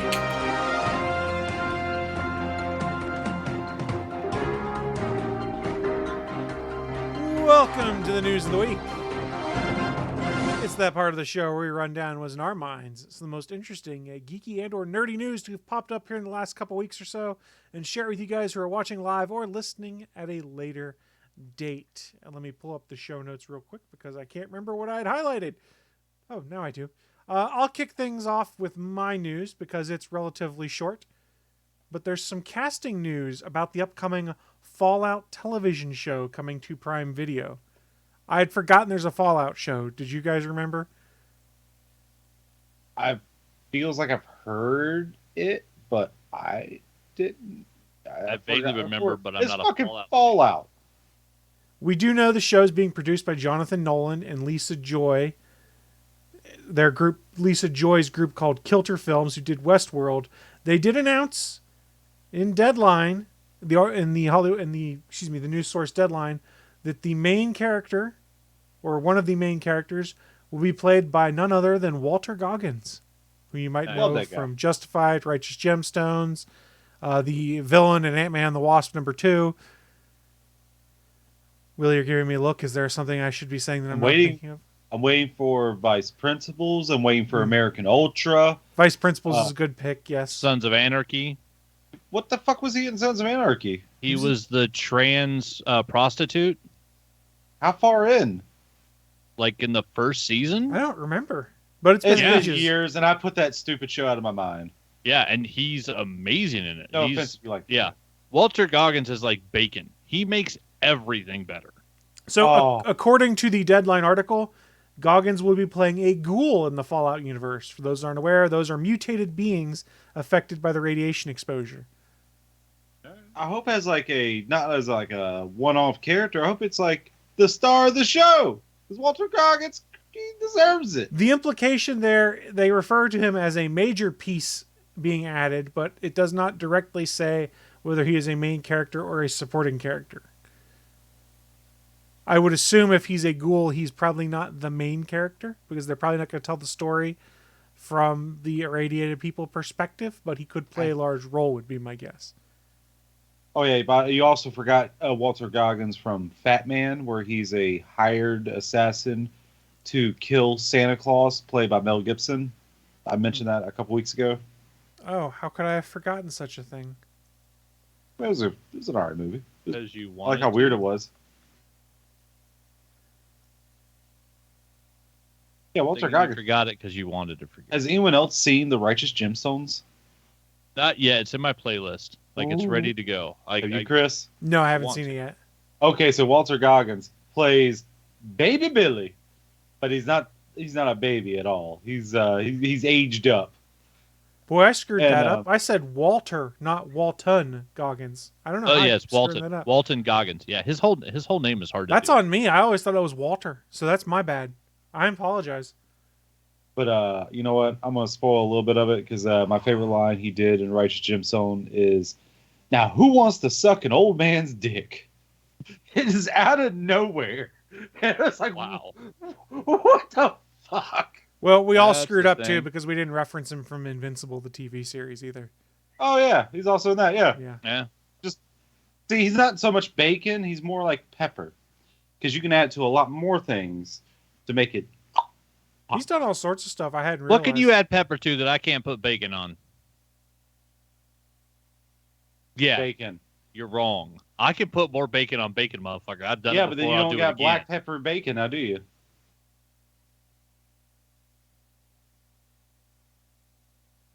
Going back and looking at his IMDb, he was also on The Shield, which I did not realize at one point in time. Yeah.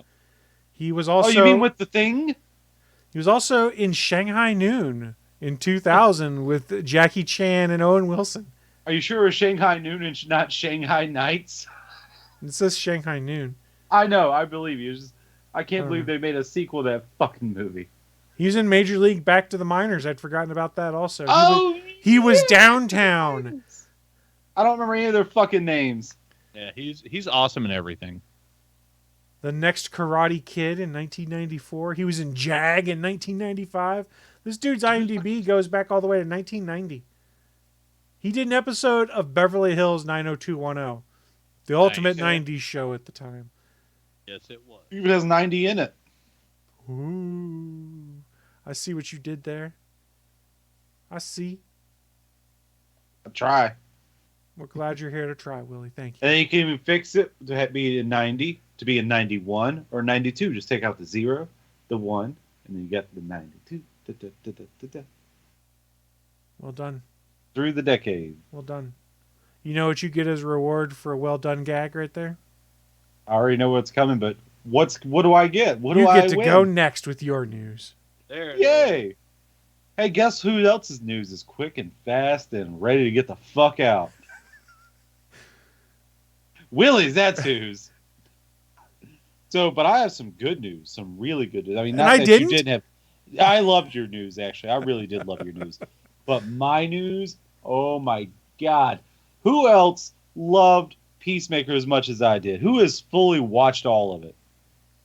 Hell yes. I haven't seen it Peacemaker yet, is but- goddamn amazing. Now that it's out, I'm going to binge it. I was waiting for it to finish. Without the spoiler, there is a cameo in the last episode that is glorious. I saw the for Twitter setup. meltdown. Say what? I saw the Twitter meltdown over it. Oh, fair enough. People felt like insert polarizing director's name here was being disrespected. But people always think they're being disrespected. Yeah, one, fuck that director, and fuck that fish fucker. Wait, what director? The Aquaman director? The No. one who made dark superheroes in the DC universe and doesn't understand Superman. Now do you know who we're referencing without saying his name? Why? I didn't get that. It was shit talking to the Justice League. Yeah. Because that's just Peacemaker's just bringing them down Yeah. to his I level. That's don't all it is. disagree. Exactly. But Yeah. remember how I didn't crazy get that his group shit talking Zack Snyder. Yeah, well, remember how crazy that group is on Twitter. There's enough people that saw that as a attack on Zack Snyder. I was like, really? I just thought it was a gag. They're like, James Yeah. Gunn taking cheap shots at Zack Snyder. I'm like, how do you get that out of that? I'm very confused. But again, I'm a rational human being, unlike a lot of those people. Which Man. none of the Snyderverse fans are. Man, how do you type on Twitter when you're trying to satisfy every guy at the gangbang at the same goddamn time? Motherfucker. I think they use their toes. Like, I got, like, what the? It's just, all it is Peacemaker bringing down the other big time Right. heroes to be on his level because he knows he's a piece of shit. And it Deep was down, he knows he's a piece of shit even before he says it. and it was So he's hilarious. just bringing them down. That's all he's doing. It's not for, Look- Zack Snyder. It's not for that. I You're understand. reading way too much into And it. I'm yeah, a I do, rational Chris. human being who can understand Yeah. a gag in a movie. And Chris, you haven't seen it, right? I know what happens, but I haven't seen it. Yeah, so the one of the best parts of it is 4 characters show up, but you only get 2 actors on screen. And you can guess by the budget which 2 you get. Because you don't get Wonder Woman or Superman. So you Well. see silhouettes of 2 of them, and then the other 2 are actually on camera and have lines, which was be hilarious. Fair. At least with Henry Cavill. He was probably busy shooting Witcher. Henry To be Cavill fair. doesn't have a deal with DC. Plus, right yeah, he's now. also no longer under contract with DC to do Superman They use He was the because best they're Superman. fucking stupid. they use Henry body Cavill's the best doubles. Superman. No, he's not. He's You're the best Superman. fucking Fuck wrong. Christopher Reeves. All right, just mute Willie. His opinion no longer matters on anything because he's that wrong. That is the I most say fuck wrong Christopher Reeves thing 'cause you how have much ever you say said. So it's just Yeah, a that is the most counterbalance. wrong shit you've ever said. That is the I don't really most say fuck Christopher Reeves. I don't really care. But Henry Cavill's better. no, No, he's not. absolutely not even close. not. Especially Now, because that he Roth wasn't even guy, he allowed was to not better. be. He wasn't even allowed to be a good version of Superman on film. You know He- what I'm He gonna has say the it. potential to be as good as Christopher Yes. Reeves as Superman because he is an amazing actor. But the director and the script he had would not in Will- any way allow him to be half as good of a Superman as fucking Christopher Willie, Reeves. before ready for you the say truth? what you're about to say, let me bring up a point. Is that Henry Cavill never really got to play much with that dichotomy of Clark Kent versus Kal-El of Krypton. Look at how Christopher Reeve did it, where he physically transforms Yeah. the himself greatest between acting Clark clinic and Superman. on film of the 5-second shot where he literally goes from crouched over, takes his glasses off, and turns physically into Superman on Okay. camera. I'm done talking to these guys. I'm done. I'm done because I'm talking to you right here. I'm looking you right in the eye, and you're gonna see these other people's faces melt when I say this. Dean Cain was a better Superman than Christopher Reeves. Now you're Now just you're just trolling. fucking trolling. Now you're Yeah. trolling. Fuck you, Willie. Go eat a Pop-Tart, you bitch.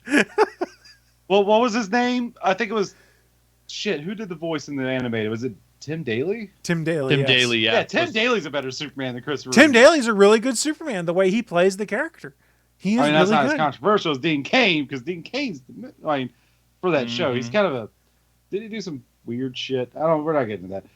Not weird shit as in like stuff he should be, looked at, but just. Like, So Willie, are you trolling, or are you legitimately saying he's in your trolling. mind that Cavill is on par with Reeves? Reeves? No, I love Henry Cavill as Superman. I love that. I told you, Man of Steel. All right. Yeah, he is still the thinks best Man of Steel's Superman the movie I've ever Yeah. seen. Look, and that's fine. The Man of Steel movie wasn't designed for Superman fans. Willie, were you a fan of It Superman wasn't prior to Man written of by a Steel? Superman fan. It wasn't directed by a Superman fan. It didn't star someone that has the ability to play Superman on screen. And let me clarify. You don't necessarily have to be a fan of the character to do the movies about the character. It helps because I think it gives you a certain passion towards it. But I'm sure there's been plenty of folks, as we're knee-deep into multiple Marvel movies a year and DC movies a year, that have directed a superhero movie about a superhero they may not care that much about. You know who doesn't care about the character that much? DC, because how many times they got to fucking reboot it? That's true. So it doesn't fucking matter. It's just as much Superman as any other time they rebooted it. It doesn't matter. I mean, it's fair. Yeah. So that Henry Cavill, best Superman in my book. Man of Steel, best Superman movie. At least you can agree it's better than Superman fucking Returns. You're like I'm Lex Luthor. so. That's Hold tough. on, hold I'm on, child rapist Hold on. Lex Luthor. hold on a second. You know Now what you're my talking big about what plan Kevin is? Spacey did I'm in his making private life. land. You talking about what Kevin we can Spacey get- and we can Bryan get Singer did in their superpower private dudes. We can have lives. Metallo in here. No. It's just Lex Luthor making land. All right, so here's the thing you need to consider. Plus, also Bryan Singer's very problematic too, who directed the movie. Neither here nor yeah, I there. didn't think about that. But a lot of your enjoyment of Superman Returns is going to come based off of how much you enjoyed the Richard Donner Superman movies, because it's basically a remake direct sequel. of Superman 3. They basically replaced everything after the second Superman movie with Superman Returns. Yeah, Superman, the absentee father. And Right. Brandon Routh was amazing as Superman with not a great script. I mean, that's the killer thing there, is that Brandon Routh was actually really good. And, you know, he got that role probably at that point in time. Really young guy in Hollywood, supposed to be his big breakout thing, and it didn't pan out. And you're like, well, he didn't do anything wrong. He was awesome in the role. He just got saddled with Yeah, the a not story good sucked. movie. That's Yeah. the worst part about it is the story. I didn't give a fuck. I fell asleep in the theater. I Brandon fell Routh. asleep in the theater. It was so boring. Brandon Routh did an incredible job of channeling what Chris Reeves did. And all I can remember is this movie came out like, 2006, 2007? 2006. 2006. I was still in school and got into this big argument with this one person. I can't remember who it was, who kept trying to tell me that Superman Returns was a better movie than Batman Begins. It was like, you are so full of shit. Yeah, no, it's definitely not better than Batman story Begins. sucked ass. She's like, Once again, and Lex I remember Luthor, she was like, I well, wanna make Batman land. just goes around and beats the crap out of people. I was like, that's Batman. That's what he does. And all the best Lex Luthor stories deal with land. It's the one thing they're not making any more of. Yeah. Yeah, I mean, I get that. No, I don't mind that he's making land, but this is your first Superman movie in what, over 20 years, right? Well, I mean, the killer Could be thing wrong is on that timing. that Singer was committed in his mind to making a spiritual successor to the Richard Donner movies. So he was stuck with. So because that decision was made, he was stuck with everything that had come before and continue. Was that a right decision to be made? I don't think so, but that is what he wanted to make. Excuse me, Donner still did fucking Zod with a superpower. Just put fucking Metallo or somebody. I don't care who. Put somebody in there, not just Lex Luthor. I don't Have someone disagree. with Lex Luthor. But what Bryan Singer there was needed to making, be a superpowered fight in it. and there I don't wasn't. disagree. But you go back and look at that, and Bryan Singer was basically doing a love letter to the Richard Donner Superman 1 and 2. That's No, what what being he made. was doing was jerking off to Anna Paquin. Was what he was doing. Bryan Singer's gay and a child predator. And Or Anna rumored Paquin shit. wasn't in that. And Anna You're talking Paquin about wasn't Kate in it. He Bosworth? did harass her though, didn't he? During the movies, I don't believe fucking so. remember. It doesn't. He's gay and has developed quite the reputation for Wait, Bryan preying on Singer's young gay? I men never in heard this Hollywood. before. Yeah, him and Kevin Shit. Spacey are both in trouble for basically the same thing. Yeah. Oh, didn't know that. I just Yeah. remember you got. I thought it was just like harassing the women on sets. I thought that's No. all it was. Yeah, no, those are probably the only Knowledge is people all on there. set that were safe. Yeah, go look at some of the stuff that's come out of what Singer was doing around then, and then when he came back to do the X-Men series.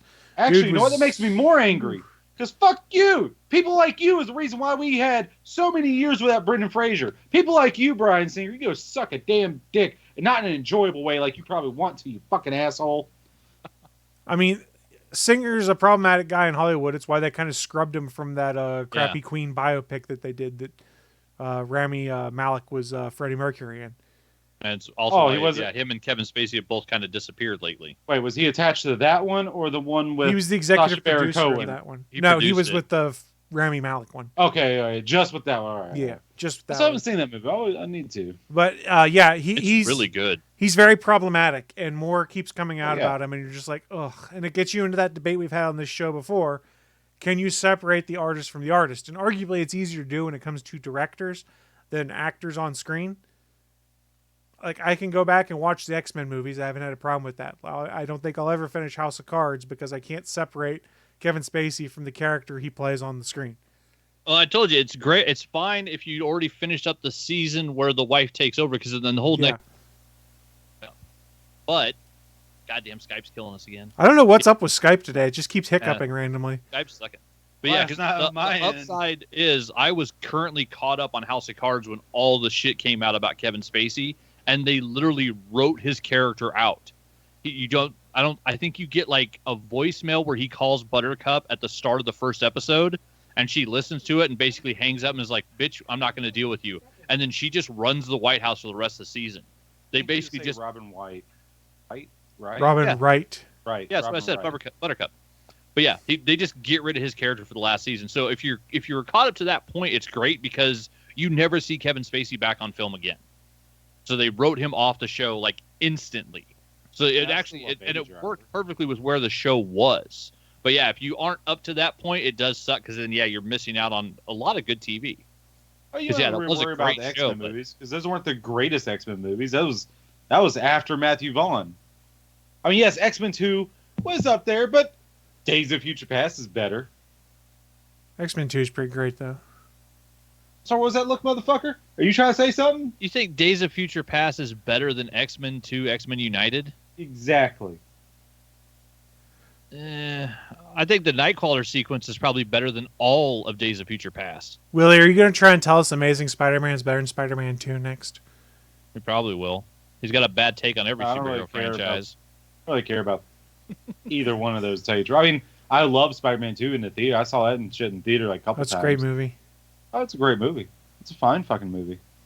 I find it most delightful. But I would say Amazing Spider-Man 2 was better. It was kind of... I fought a Russian guy in a Either one. rhino suit once. Nice pull. Yeah, they were both Amazing Spider-Man movies. They're all right. It wasn't bad, but they weren't like great. They're pretty good. That's about it. They were fair to Midland. The costume in Amazing Spider-Man 1 was trash, and that's the hill I'll die on. The one in Amazing Spider-Man 2, though. Was great. Was a Oh great my update, yeah. The God, Amazing that was Spider-Man like a 1, feast for the eyes, just because how saturated it the was. Amazing Spider-Man 1 suit looked like a basketball turned into a superhero suit, which is the weirdest thing ever. It looked like it had the texture of a goddamn basketball. Who told you about Shaquille O'Neal's next project? I figured it out. All right, we went on a real good tangent there from talking about Peacemaker to then talking about Snyder Bros. Wait, hold on a second. Do you know the name of the Shaquille O'Neal superhero show?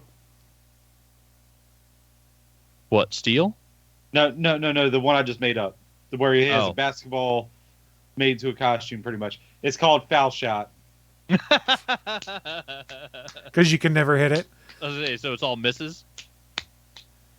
It's about him just losing until the very last episode of the season. Then he just Called goes, Hack "Oh." Shack. Then he pulls out a All you gotta Shaq do- Fu. All you gotta do is hack Shaq because he can't hit a free throw. I'm going to hit you with a Shaq attack. I mean, he All could right, just Bushnickens. he could pull out a Just sledgehammer after I ate too this McRib. because he's steel. He did a McDonald's commercial, right, where he's eating a McRib. I'm assuming. Probably. It feels right. I don't know. Shaq be making money. I did see a new post though with his new thing where basically now he's decided every time he leaves the house he's doing something nice for somebody. And it was literally him walking through a Walmart, some little kid saw him and came up like, "Hey, are you Shaq?" He's like, "Yeah, I'm Shaquille O'Neal."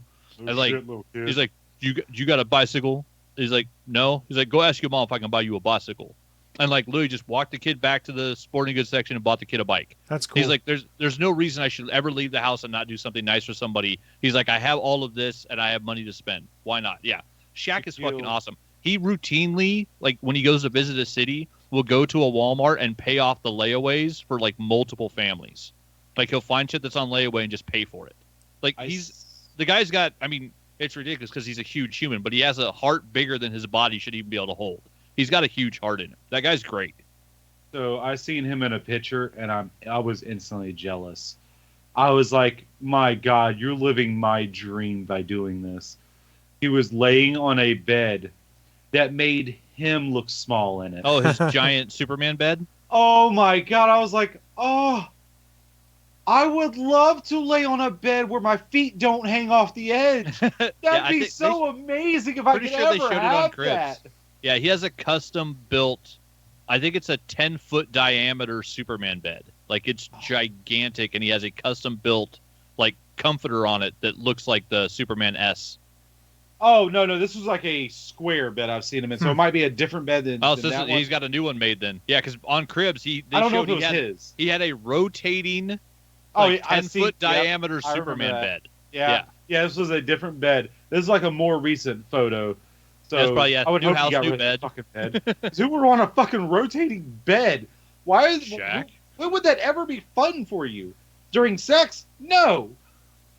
How would that be fun?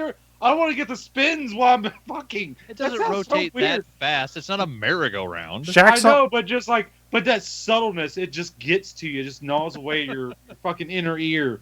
Until you're like, oh. Shaq is also trying his hand at professional wrestling too.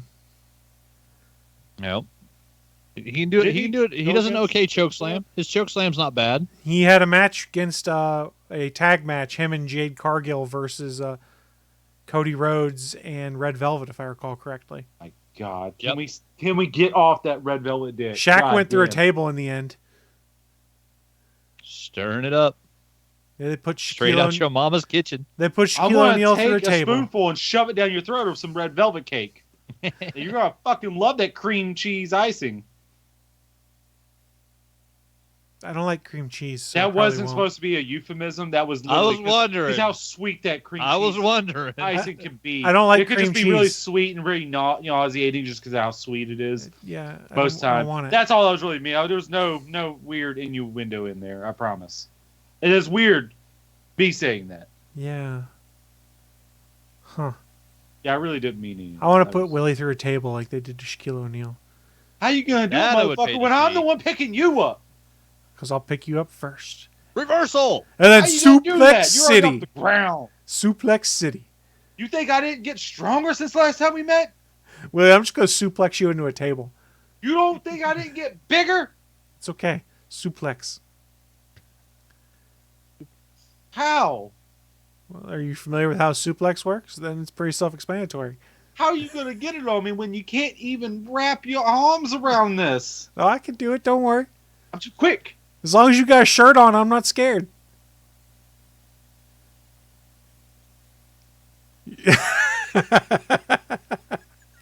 Oh, no. It's your fuzzy sweater, Willie. That scares me.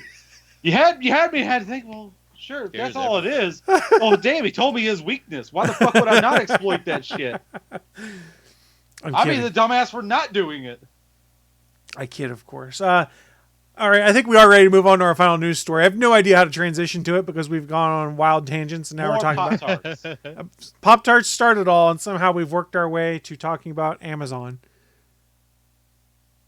Yeah, and it's not good. So yeah, I'm shocked. I got 3 different articles here. So we got one from Polygon, one from IGN, one from Gizmodo.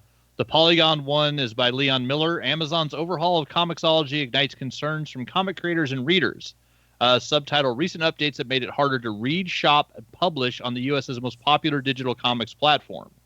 From the IGN article, says, opinion: Comixology's new update takes all the fun out of reading digital comics. When reading comics becomes this difficult, the entire industry loses. That one's by Jesse Sheenden. And then I love Gizmodo because like they just put it right on Front Street. From an article by James Whitbrook, Amazon's Comixology overhaul is here, and it sucks. After years of relative independence, Amazon's closer integration of Comixology comes with lost features, bad storefronts, and a truly woeful browser reader. So for those that don't know, Amazon bought Comixology back in like 2014, and of course the instant worry was that like they were going to ruin Comixology. They really played it hands off. They did basically nothing with it and just let Comixology keep doing its thing. And for the past 8 years, it's just been kicking ass. Comixology is great. But the sad thing is apparently there's something like 100 million people reading books on Kindle. And there's something like, I think the last numbers I saw was in the 10 to 12 million people reading comics on Comixology. So now they've decided to finally do an update, get all those accounts mixed together. A while back, they made it to where if you used to have a Comixology login and then you had an Amazon login, they've been trying to force people to like mix those accounts and merge them so that I just log into Amazon when I go to Comixology to check on my comics, or when I go to buy comics, or when I check my subscriptions, whatever, you just log in with your Amazon account.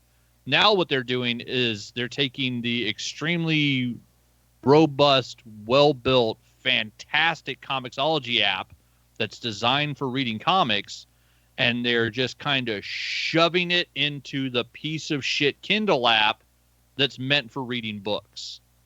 So, like, libraries are fucked up. People don't have their read versus their unread lists anymore.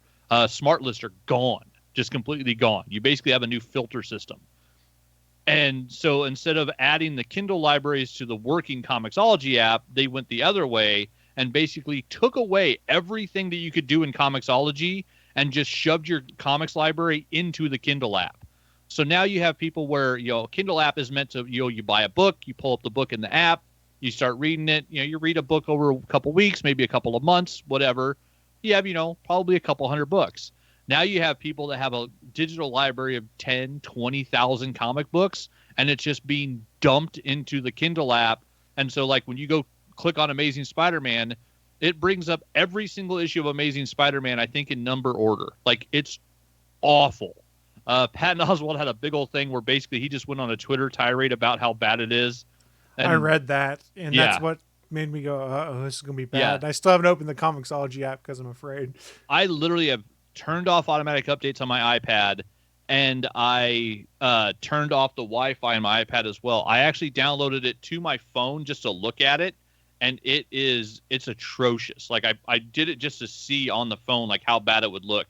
And it basically is. It's just you're opening the Kindle app now, and here's all of your comics in piles.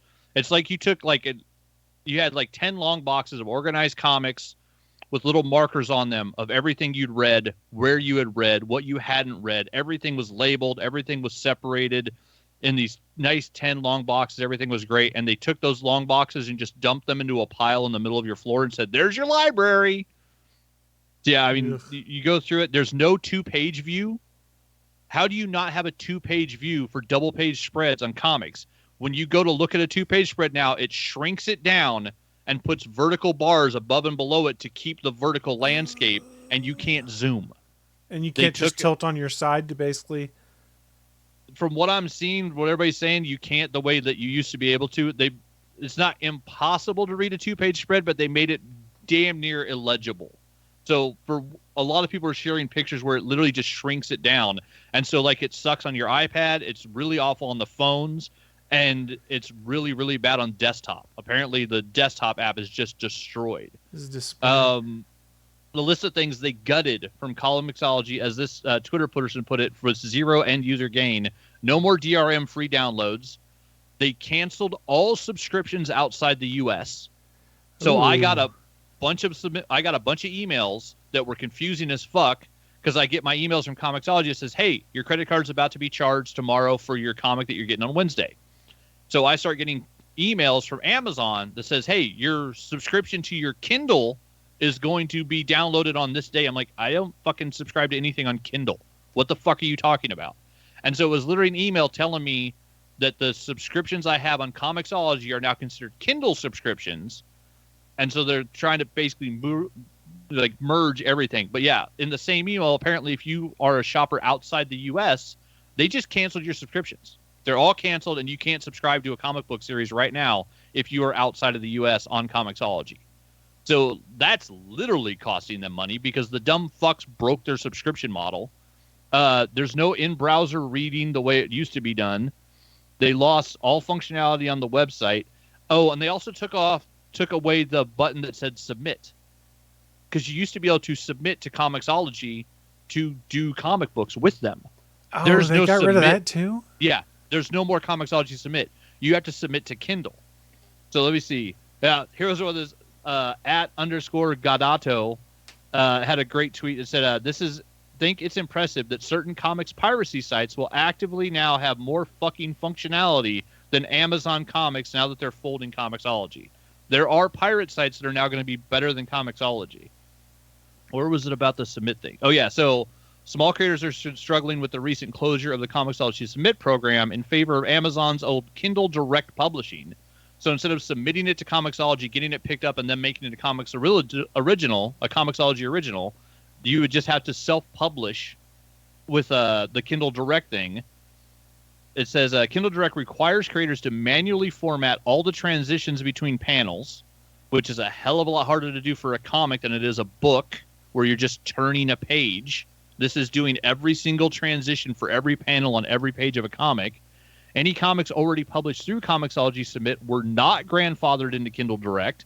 So if you already had it on Comixology, you have to redo it. So that's every comic that's ever been submitted to Comixology did not get moved to Kindle. Small publishers must re-upload and reformat their entire Comixology back catalog to make them available on the new site and app. Also, Kindle Direct Publishing reportedly offers fewer royalties to creators than Comixology Submit. So now instead of a 50-50 split, you're getting the short end of a 65-35 split. So they're going to make you re-upload everything that's ever been put into Comixology, and they're going to pay you less for it. And then, of course, Polygon reached out to Amazon Comixology for comment and got no response. But yeah, I mean, just all of these articles, everything, it just lists the hundreds and hundreds of atrocious things they did to it. But yeah, it's basically they said, hey, there's more people reading Kindle than reading Comixology.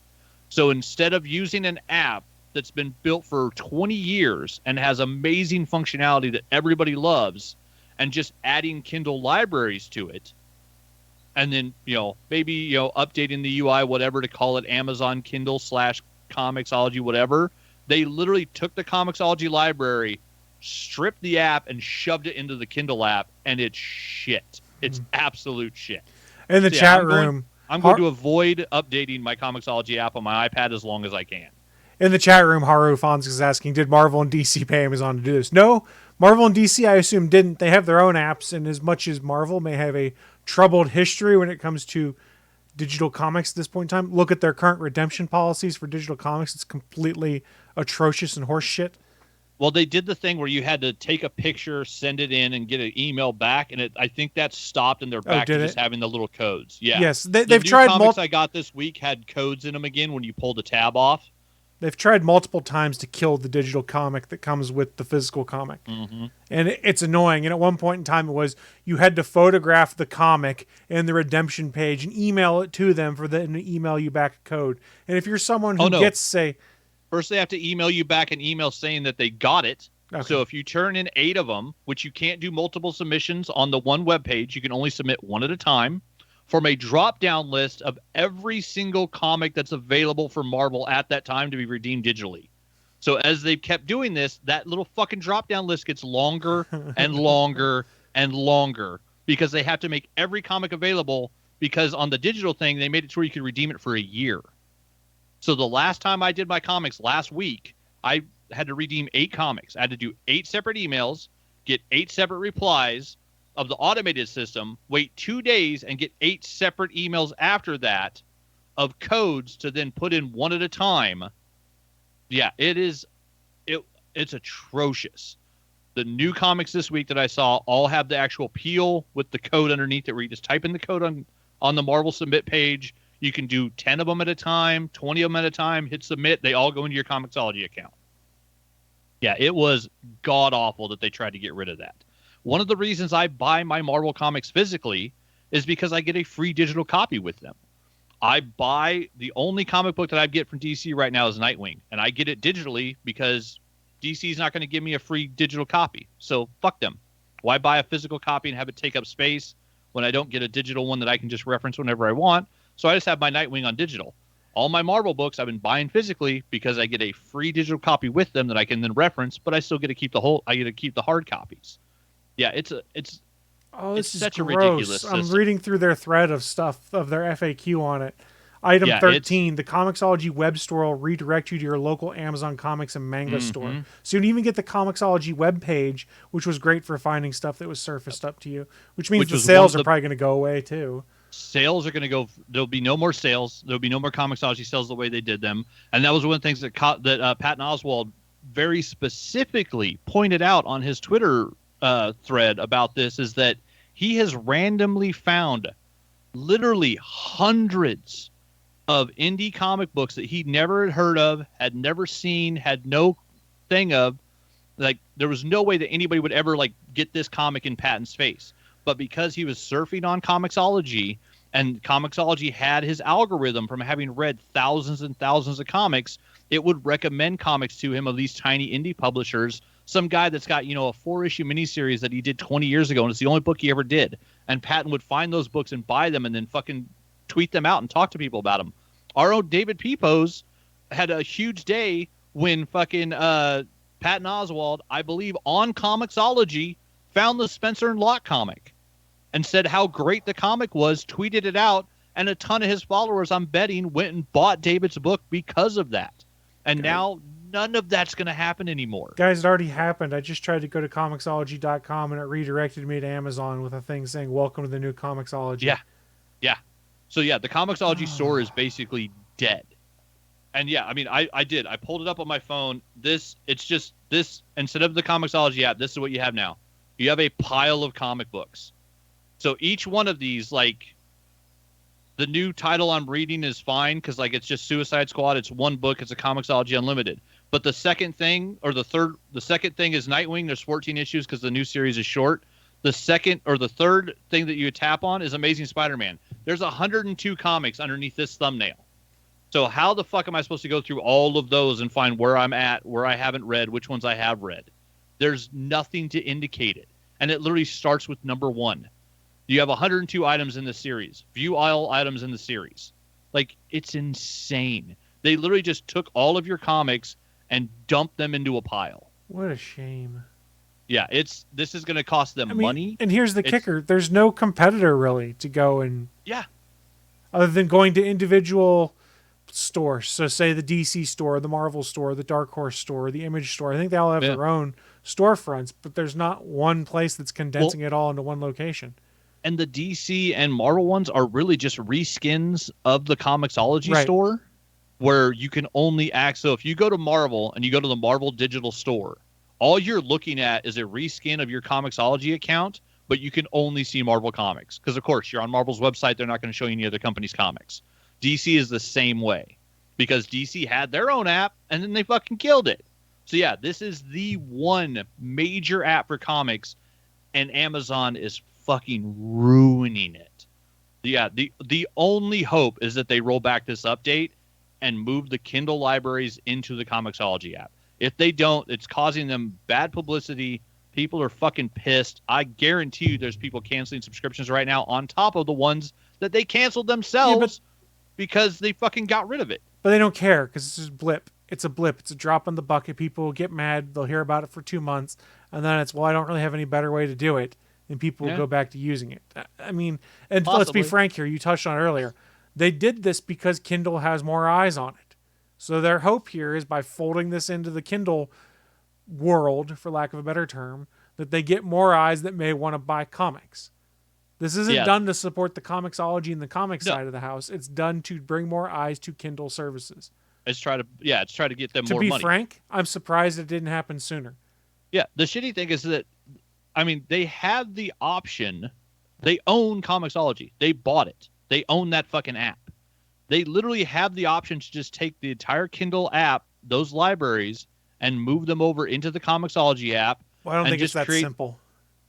I mean, by comparison to shoving the Comixology library into the Kindle app, Whatever the fucking technical programming problem would have been, they picked the wrong answer. This is not how to fucking fix They it. picked the answer that was deemed cost effective for them, which is Yeah. you put everything into the Kindle app, which is your crown jewel for digital content like that, and you supply it there. Putting the Kindle stuff in the Comixology app was probably never really going to be in play. Yeah. They could have reskinned the Comixology app, called it Amazon bookstore, what the fuck ever, and just, done it that way. And yeah, they did it the opposite way because, it was probably more cost effective. It was probably easier for one fucking engineer somewhere at Amazon where his boss didn't want to give him an extra 2 hours to do something. I don't think I think you're oversimplifying the difficulty of whatever path they were going to take. Both paths were difficult. Well, either way, they chose the wrong fucking path because this is a shit show. Yeah, well, that's what we say now. With 6 months from now, when nothing's really changed for them, doesn't really matter. All the Comixology apps, they lost every subscriber outside of the U.S. So that is going to cost them money. Whether it costs them enough money for them to actually care, that's a different question. I'm glad you brought that up, Bachman, because this episode is brought to you by NordVPN. Well, Haru in the chat room brings up a good point. Comics are a specialty market regardless of eyes, though. We are more sensitive to this because we read a lot of comics and things like that. But if you talk about traditional Person X out there, this is, Amazon had comics? Interesting. Now they've folded it into Kindle, which they may have, and they may have a Prime subscription that gives them some free stuff. And it's, I can read some of these comics that are part of my Kindle subscription. Well, that's cool. I can buy a couple comics I liked as a kid that they're available digitally on here. This is not something that's designed to appeal to those of us that are the enthusiasts. It's designed to get the traditional consumer to potentially buy something. Because let's be frank, they know there's no better alternative out there, so they may lose some people, but others are going to come back because what are you going to do? And now the alternative is go to your local comic shop, support them. The problem you run into there is then you've got a bunch of physical media and you have to figure out how and where to store it. Yep. And that's why I have 10, 12, 13,000 fucking comics. God damn it. I have so many comics. There's nothing wrong with that. It's just, that's the nature of the beast. Yeah, but it's so shitty. They did, even the list of the upgrade that Comixology listed on their Twitter, it's literally a list of, hey, here's every feature we're taking away from you. Have fun. It is the shittiest downgrade of an upgrade I've seen in, the history of tech. I've never seen anything lose this much functionality on what's considered an update. It is insane. Yeah, there's a whole Twitter thread that is... How many messages long was it? I'm trying to pull it up right now. The Comixology one from the guy that ran comics, it's 14 different There's another tweets. one directly from the Comixology account that is 20 tweets long that is breaking down decisions they made, linking to different things, and it is not being received very well. Let's put it that way. So what I'm hearing is you're saying, you fucked me again, Bezos! Right. One of the things they're pointing out is there's not a shopping cart for digital books and stuff like that. So it's not like you can stick 12 books in your cart because you're like, I want to pick up some stuff to read and then go and sort through it. It's either buy now or put it on a shopping list somewhere to go back and review. Yeah, it's just awful. I'm honestly, I'm keeping my iPad off of the internet and Wi-Fi off and automatic updates turned off as long as I possibly can. Because I put it on my phone just to see what it looks like, and it's atrocious. And the worst thing was I did the work on Pacifist and made roughly $1,800 for what I did on that game. And my big thing that I bought for myself, the thing that I look at almost every day that I absolutely love, that I did so much hard work on that card game, was really proud of it, is I bought myself a nice 10-inch iPad. And since then, I've probably read 400 trade paperbacks on Comixology on that iPad, because the Comixology app for reading comics used to be the best thing in the world. I spent a ton of money on that iPad just so I could read digital comics. Because I'll be honest, I've tried sitting at my computer. I get DRM free ones. There's all sorts of websites where people will give you, previews of stuff, all sorts of Kickstarter ones I've gotten in emails where you get a digital copy of stuff. I have thousands of those on my PC. I've tried to sit at my PC and read a comic, and just, I don't know, there's something about just staring down on a big screen. I don't like it. It's not fun. It's something about not having that page turn, really throws me off. I can't listen to audiobooks. I can't really I don't enjoy reading comics sitting on my computer, but I could sit on my iPad and read literally thousands of them. I just reread the last 10 issues of Invincible on my iPad because I was listening to the Invincible podcast and I'm catching up on the old episodes, and they're getting to the point where they're talking about the end of all things, the very end of the comic book. And so it's awesome because like I'm hearing these guys talk about how excited they are. I was like, oh, it makes me want to go back and read it. So I pulled up my iPad, my Comixology app, and Invincible Compendium 3, and I reread like the last 4, 5, 6 episodes or 4, 5, 6 issues just for the fun of it because it's a great way to read comic books. Not anymore. Yeah, what a shame. I don't think that can put it any other way than just be like, what a shame. Yeah, it's just sad. Yeah, my accounts are synced, but I go now. I click on that Comixology link, and it takes me to Amazon Prime. Well, I mean, the kicker is I don't know. Even if you don't update the store, I'm not sure that you'll be able to still access the books if you don't have them downloaded already, because they made a point of saying you have to re-download everything with this new version of the app, which is also problematic for some folks, especially edge case metered Wi-Fi. I've probably got 150 gigs worth of comics on my iPad. Yeah. I mean, the only reason I'm safe right now is I'm in the middle of reading The Suicide Squad Bad Blood by Tom Taylor, and it already downloaded the whole fucking trade. Yeah. But so if you wanted to read the next volume in that series, it's probably not available to download via this current version of the app, because the way this reads to me, their Twitter thread is that they basically just pulled the plug on everything for the old apps. So you're really only good as long as you have copies of those books right now. Yeah, and here's how bad it is when you pull up the Amazon Prime page. I clicked on Manage Your Library. So it brings up Manage Your Content Devices. Under Content, I have Digital Content, View Books All, Acquired Newest to Oldest, showing 1 of 25 of 2,466 items. Mm-hmm. So here's my 2,466 comics that are marked as new. Have fun filtering those. Yeah, one of the worst things, they took away Smart Lists. Smart List was one of the best things that Comixology ever invented, was when you went and got a new Comixology Unlimited borrow, or you bought a comic, or or your subscription kicked in, those showed up in your new unread Smart List instantly, right at the top of your library. It was one of the best things ever. And then it kept another separate list of books that you were currently reading and showed you how far you were in them. And then tried to argue that the new filters they've put in there are going to fix it. I've been going through their FAQ and stuff all there. I'm like, no, this just you can filter it. This just seems like depreciation across the board because you wanted to fold it in with the mothership. Well, and the problem is also because I've seen hundreds and hundreds of Twitter responses to this, and for the majority of people, when they merge their accounts or merge their libraries, half of the stuff they've read is marked as unread, and half of the stuff they haven't read is marked as read. So you can't guarantee that in your giant library of 10,000 digital comics, that if it says it's unread, that you haven't already read it and have to go in there and mark each of those individual issues as something you've already read, which is insane. I mean, I guess it's great if you're someone who just starts using Comixology starting today, but if you're someone who's been a long-time user of it, you're kind of screwed with everything that's been changed in there. Yeah, it's one of those things. Yeah, today going forward, people will probably be okay with it. If you're building your digital library today, if you just started buying a comic today on Amazon, you'll probably be fine. Anybody else who's ever had a Comixology account is just going to fucking, weep for the halcyon glory days of back when it was good. Because, we'll probably never see that again. Until someone else can build a competitor product, but I'm not sure that you can in today's world, because there's a lot of stuff that came into play to get the big publishers to sign up. Yeah, I mean, when Comixology started, it was like, they had like 10 independent titles and they had nothing else. And then like they slowly built up and built up and built up, and it got better and it got better.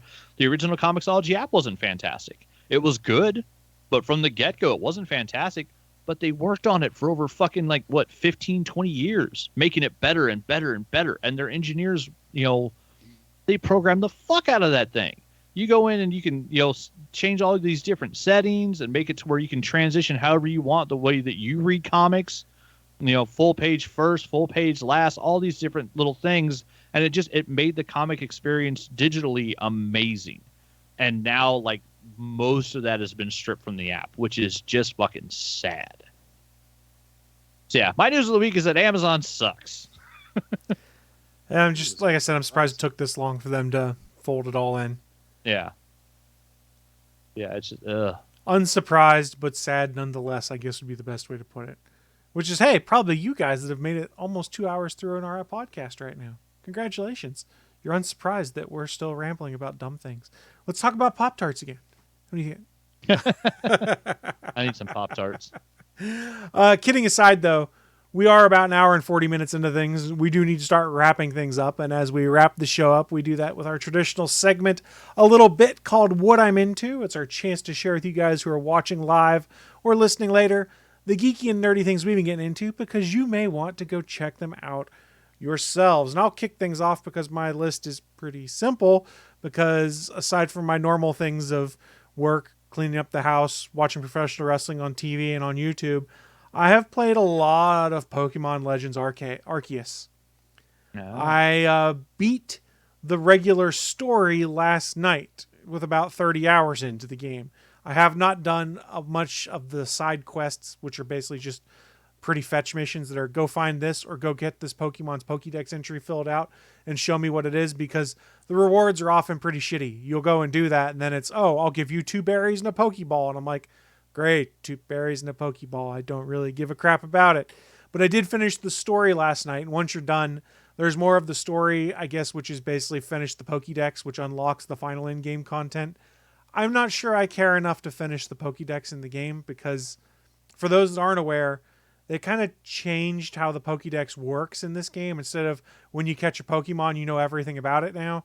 It's you've got to do various things to finish filling out the Pokédex, which is you got to catch 6 of them potentially to unlock part of the Pokédex, or you've got to fight X number in battle and see them use this number of moves a certain number of times.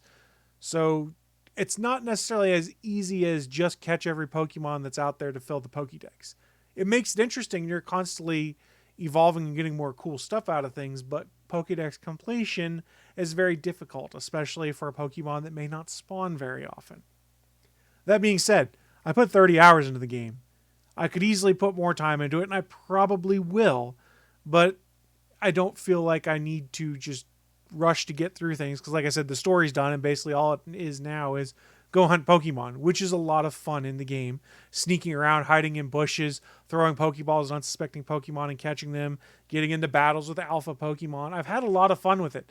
I like this evolution of what they're doing with Pokemon. I really hope that they keep evolving things instead of the traditional tried and true formula we've seen for 25 years. This is something new. It's a combination of Pokemon, Dark Souls, Zelda, Breath of the Wild, and Monster Hunter. And I've had a lot of fun with it. I've enjoyed how different it is. But dear God, Game Freak needs to get some help when it comes to rendering things in the 3D world. Because there's moments there where like your character's walking through a cave and there's just this white jagged outline around your character because it doesn't render well in this cave. And you're like, oh, this is terrible. Or like you'll see a Pokemon flying out in the distance and the frame rate is ridiculous. Its wings like tick, tick, tick, tick, tick, tick, tick, tick, tick, tick. It sounds like some 8-bit Nintendo shit. It's they don't really have the experience with doing stuff in this kind of world. Like a lot of the new mechanics and things they've introduced are really fun, but the presentation of it is where it needs a lot of polish. Like when you played Breath of the Wild, it's an empty world, but it never feels lifeless because there's always stuff going on in the world. There's things you can do in it. And I guess this is sort of a slight on the game. It's a big open world. You've got like one main village and a couple side ones you can go to, but it feels lifeless because until you start getting close to things, like you don't see the Pokemon in the environment, things like that. You just see like the same hillside or the same kind of pattern textures that represent everything. There's not much difference in how things look until you get to the snow world and the world that's all snow based. And even then so the gameplay is fun. I've had a lot of fun with it. It just needs a lot of polish for what they want to do if they continue this formula going forward. Like I said, I've had a ton of fun. A little over 30 hours into it. This was one you pre-ordered, right? This is one I pre-ordered because there was a discount on Amazon at the time, so I ended up getting it for like $51, I think is what I ended up paying for it. Okay, so almost full price, but on a pre-order. So is it worth paying? Do you not feel ripped off after 30 hours? I don't feel ripped off in? at all. No, I don't feel... Okay. No. Clarification. I feel like I got my money worth. I've had a ton of fun with this game. It's Pokemon, but different. So I've really enjoyed that. And I've really enjoyed the new mechanics. I've enjoyed catching things. I've enjoyed how they've tweaked the battle system. You can literally just run away from a battle now if you get in a fight. You can just run, and eventually the battle will close. Because when you go in battle now, the player character is movable. It doesn't really do much for you to move around, but it's movable. But I've had a lot of fun. Like I said, I'm curious to see where they go with it. I wonder if there's any plans for DLC for it. I assume there is. There's rumors from people that have dug into the code that there's DLC tie-ins and hooks and stuff in there. And I don't know if I mentioned it last week. This game is basically set like prior to any other Pokemon game.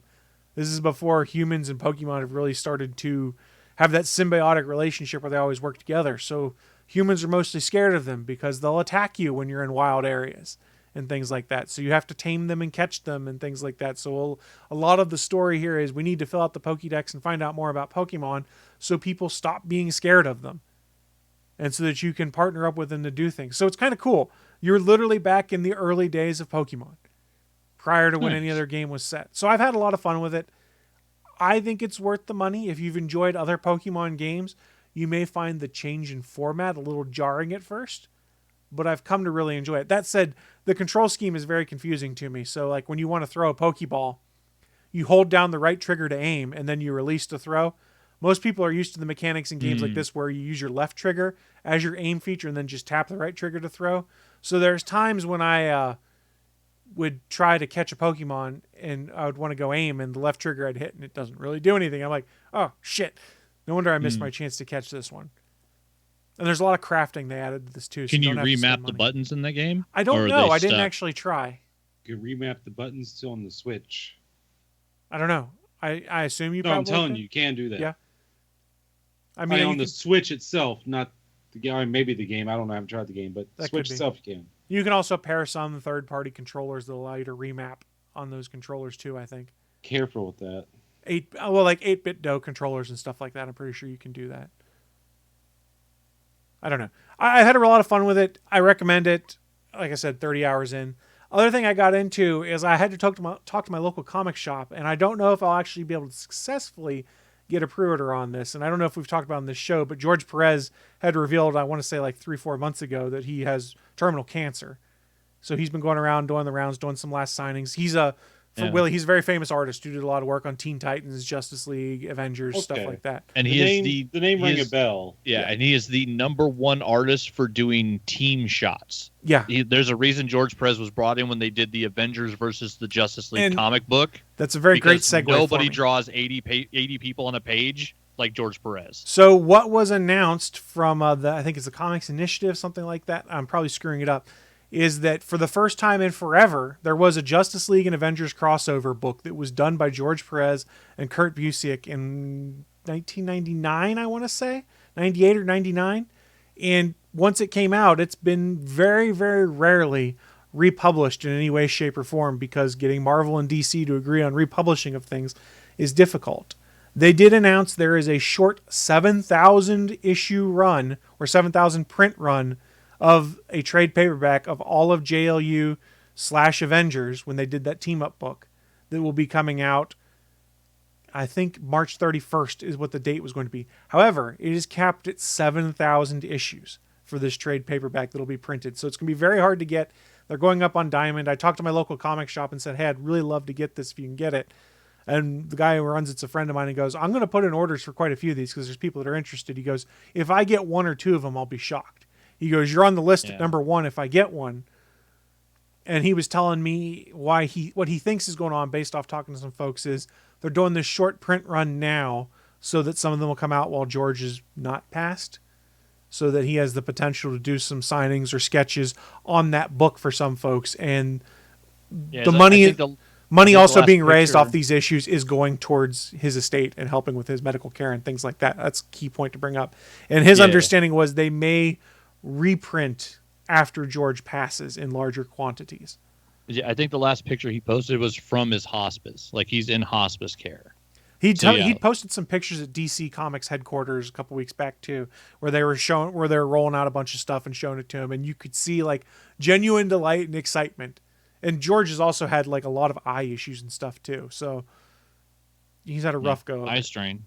Yeah, it's called the Hero Initiative. That's it. Hero Initiative. It sadly used to have an awful great name. It used to be called Actor, but nobody understood that it was a comics thing because it was called A Commitment to Our Roots, which was an anagram for actor, which was great because it was all about getting money to old creators that didn't own the properties, like George Perez, like Bill, I can't think of his last name, the guy that created Rocket Raccoon, who was hit by a car and has been in the hospital for 20 years or some shit.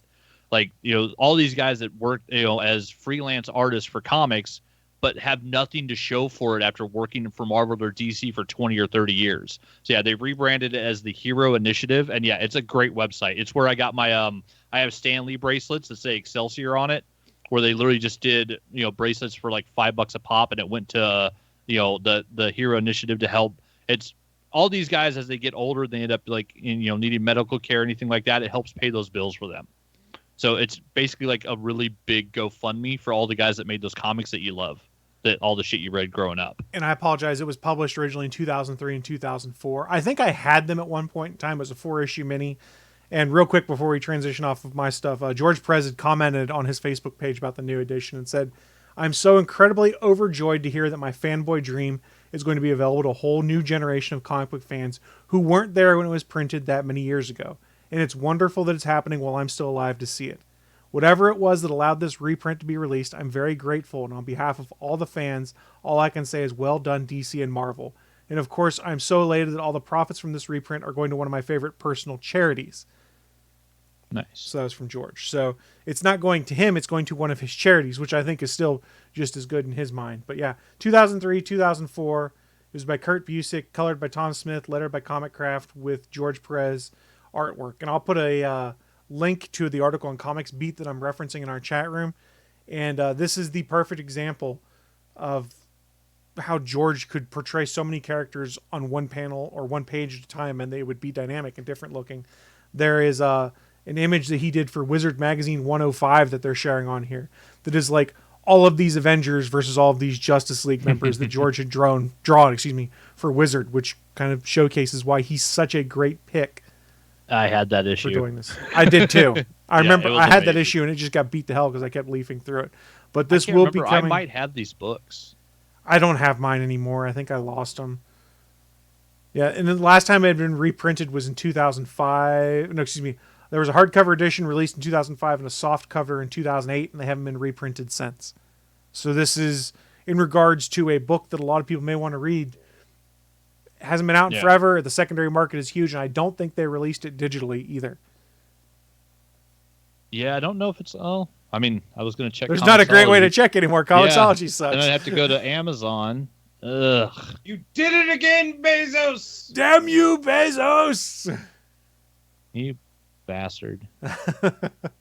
But I think that's all I had. I kind of ranted enough about Pokemon. I guess as I transition off, Will, you said you weren't planning on buying it. Has your opinion changed any based off of hearing any of my comments or seeing any of the reviews you might have seen online or feedback from others? Yes, seeing how you agree with me now with those graphics, that no turned into a hell no. That's fair. That's fair. I was just curious. Fucking figure your shit out, Game Freak. The Just gameplay is figure really your fun, is shit what I'll out. say. I don't think it excuses the graphical issues they have, but the gameplay It's is Pokemon. really fun. While Bachman's looking that stuff up, though, Mr. Nelson, what you been getting into? So, me. That's correct. Take a deep breath in. He's got to Collect collect himself. yourself. Calm. Ooh. Here's what you do. You start by talking about that you've been playing Move or Die, which is a great mini game played with multiple people, up to 4. See, it's all mini games. It's all mini games, but it's called Move or Die. That's because you have a health bar, and your health bar will deplete if you stop moving. That's the only purpose for said health bar, because everything else can take you out in one shot. And it's just a bunch of mini games that probably last like 20 seconds, maybe 30 seconds. That's about it. And you get points depending upon how well you do out of the 4 people. Yeah. So Move or Die is very fun. Give it a check out. And in similar notes, Ultimate Chicken Horse, which is also just as fun. Similar 4 people build from point A to point B while also trying to fuck over your friends with traps. And in other news, I watched a new movie this week. Ooh. A very serious movie. A super serious movie. The Last Duel. With Adam Driver. I saw the previews Damon, for this. Ben Affleck. That shit was serious. And the goatees in the Middle Ages. Oh, hold on. No. The goatee's the least of all of it. You talk about that medieval mullet Matt Damon has? His mullet's awesome. It's a medieval mullet. He's And, a shiny and let's mullet. talk about Ben Affleck's hair. That page boy. That page boy with the goatee. And not only is it that, it's Ben Affleck. It's also beach blonde. Now you thinking, oh, I see blonde. No, it's blonder than that. You're like, oh, really? No, it's not. Oh, shit, it is. Yeah, but the movie's super serious, based on true events, how real they get, because this is from the 1300s, so no one knows the actual truth of what the fuck happened right then, but we do have accounts of stuff that did happen. And it seems like they mostly stuck with what they know happens, what it seems like.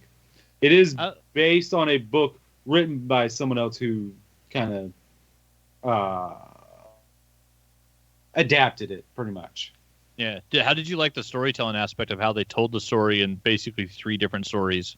Didn't like it because I didn't understand that's what they were doing at first. I was like, all right, I do not enjoy these time jumps. But then the time jumps made sense when you got to chapter 2. It was like, oh, if I'd known that from the beginning, I wouldn't have been thinking like this is boring. Like, I hate when shit does that, when it doesn't help anything to keep it a secret, to say, so chapter 1 of 3. Like, if they said something like that, it would have probably been a little bit better for me, because there's no reason to keep that hidden. Just time jumps. Fucking, I don't like when things jump in time like that, when you can't really get your footing right in a story. You're like, all right, I'm here. Oh, shit, I'm all toppled over because we just did a gigantic 10-year time jump. I'm not saying the movie did a 10-year time jump that I know of. Oh, because it basically rewinds and starts at almost the same spot, but it does it 3 times. And then tells you the same story from a different character's perspective. No, a different character's truth. Like I said, perspective. Oh, fair enough. I like the way I said it better, though. It made it sound more romantic. But yeah, this did happen in, 1393? Something like that. It said is when the actual duel take place. Yeah, the story is great. The trailer says it doesn't really give a feel how this movie feels when you watch it. It's not a good representation of that. But the story is good. It's there. Just if you watch it, it's 2.5 hours, and be prepared for a serious story, because it is a serious story. Serious. Yeah. Just as long as you're all right with that. And I know what I'm going to watch next, because apparently it's on Hulu. It's on fucking Hulu already. I know what you're about to say, I think. The King's Man? The King's Man. I just saw it on there. What, is it on Hulu? Didn't it just come out in theater like last month? Because I watched it last night on HBO Max. I think it was like December it came out. Yeah, okay, so it's 2 months old. Okay. I was like, Jesus Christ, that was just in theater. So it just came on HBO Max last night?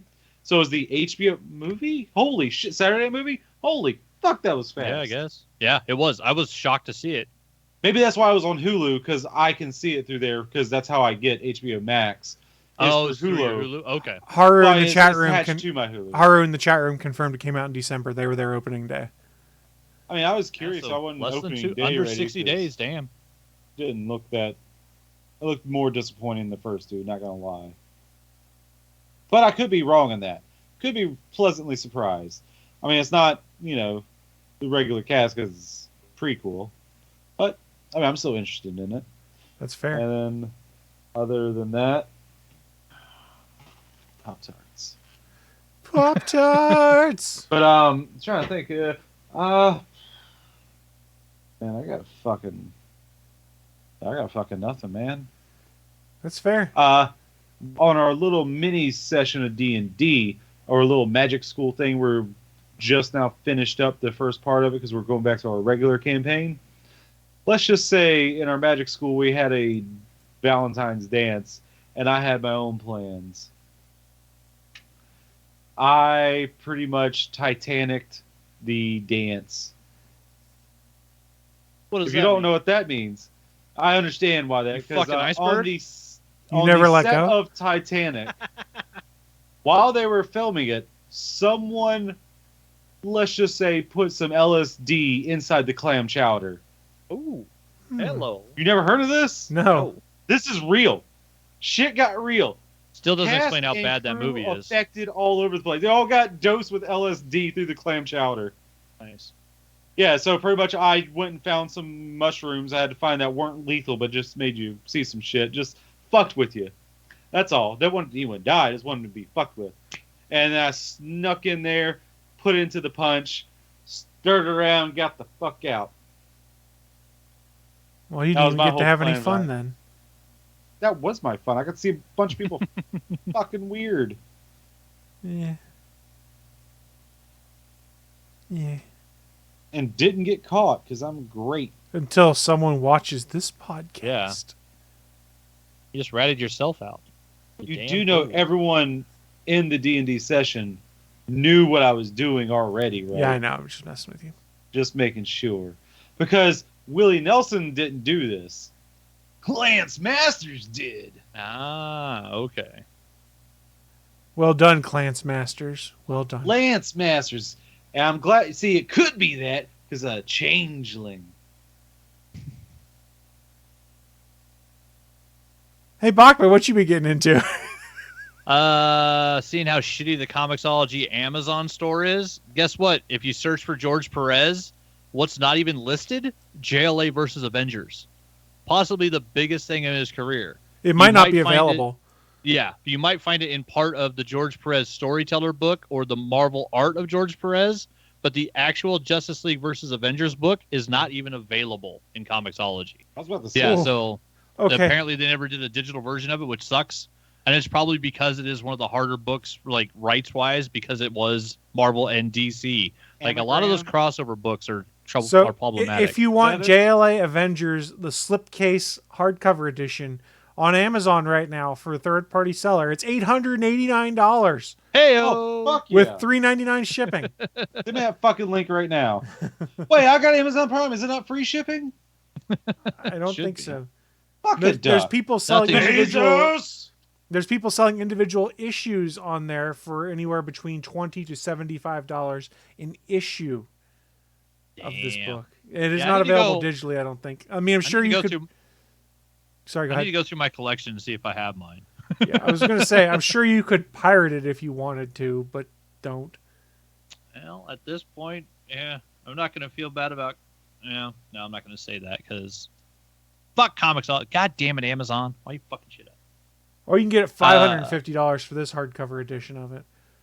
Yikes! Yeah, that's a pricey beast. But Well, no, you we've know, been having- the way the secondary market works. As soon as it Yeah. came out that George Perez had terminal cancer, those prices went whoop Yeah, when they were already high to skyrocketed. begin with. I'm sure. So I had a busy week installing stuff. The TV upstairs now has a wire going off of the board I put in the wall that goes down the edge of the wall that's now painted the same color as our walls. So our bedroom TV mounted install is basically done and the wiring is pretty much invisible now. So there's only one wire going down the wall and yeah, it's painted the same color as the wall so it's almost invisible. And then yeah, I did the there we go. I did the on-air sign above my art desk. So now that one's visible and permanently mounted on my wall. And then we did finished Peacemaker. I've made it through almost 5 seasons of Clone Wars on my rewatch of that one, which has been nice. I've caught like a good 5 or 6 episodes that I must have like slept through, taken a nap or whatever, and missed. But yeah, I'm almost getting to the point now where I finally get to watch all those new episodes that Netflix and Disney did because I haven't seen any of the new Clone Wars episodes. So I wanted to rewatch the whole thing before I got back into the show. And then, yeah, I saw in the last couple of days, I watched 3 movies. So my question is, should we go best to worst or worst to best? Yes. Worst to best. Worst to best. So I watched the new Texas Chainsaw Massacre on Netflix. Ooh, The new one? there's a new one. The new one that just came out, I think Friday, and yeah, like it's a 6 out of 10. It's got Also, a it's plot. above average. It's barely above average. There's the first kill. The first kill is fantastic, and it's something I've never seen in a horror movie. So that was surprising and really cool. There's plot holes you could drive multiple semi-trucks through in this movie, and there's an entire sequence with what's supposed to be the legacy character of Sally from the first movie that makes absolutely no sense whatsoever. Her character pretty much disappears for 5 minutes after she finally confronts Leatherface, where she's been hunting him for 50 years.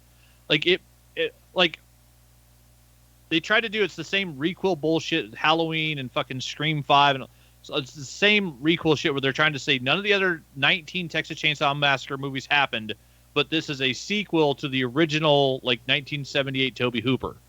And so there's a character that's supposed to be the 50 years later version of Sally, who's been a Texas Ranger looking for Leatherface this whole time.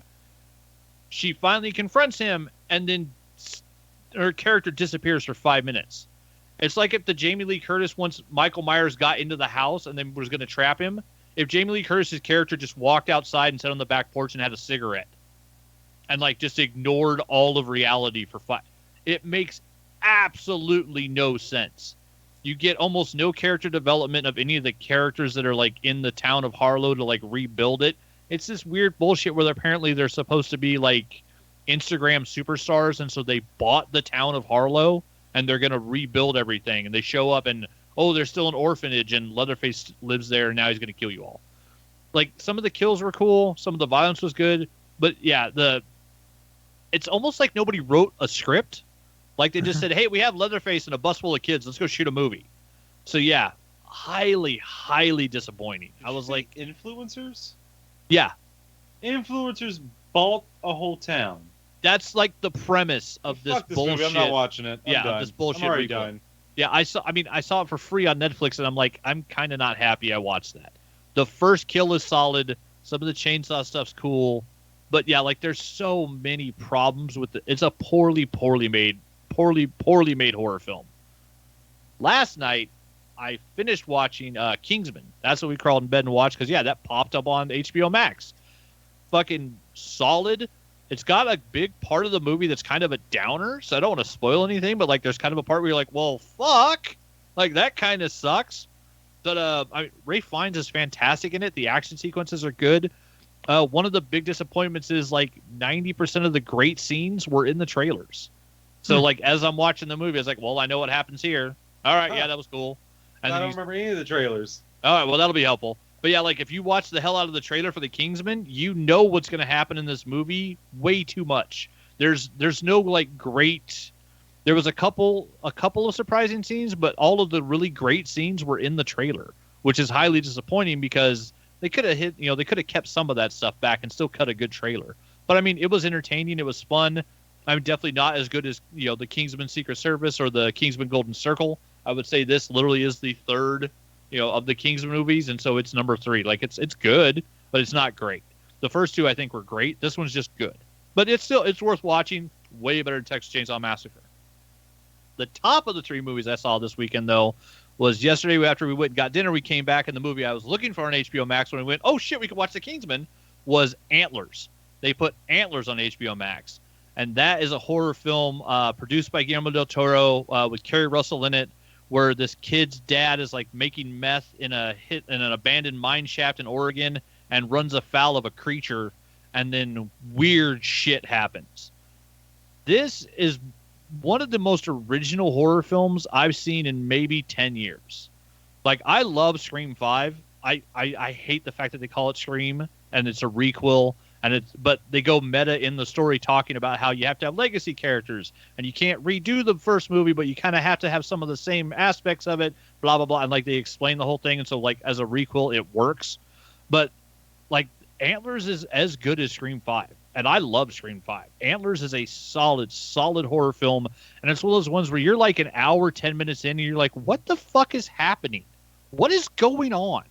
It's one of those movies that it doesn't spoon feed you anything. you're just watching it and confused, but the whole time you're entertained. It's kind of like that. It's almost that weird feeling of like Hereditary or Midsommar, where like weird shit's going on, but you're not quite sure what exactly weird shit is going on. But this one doesn't leave you with that bad feeling. I don't know what it is about the guy that directed Midsommar and Hereditary, but like I get done with those movies and I'm like, I don't even know if I liked what I just saw. Oh, I did. Well, except for Midsommar. But I mean, like they're stunning. They stay with you. But I don't even know if I like it because they're so different. I mean, and they're extremely well made. Antlers, same thing. It's beautiful. The acting's great.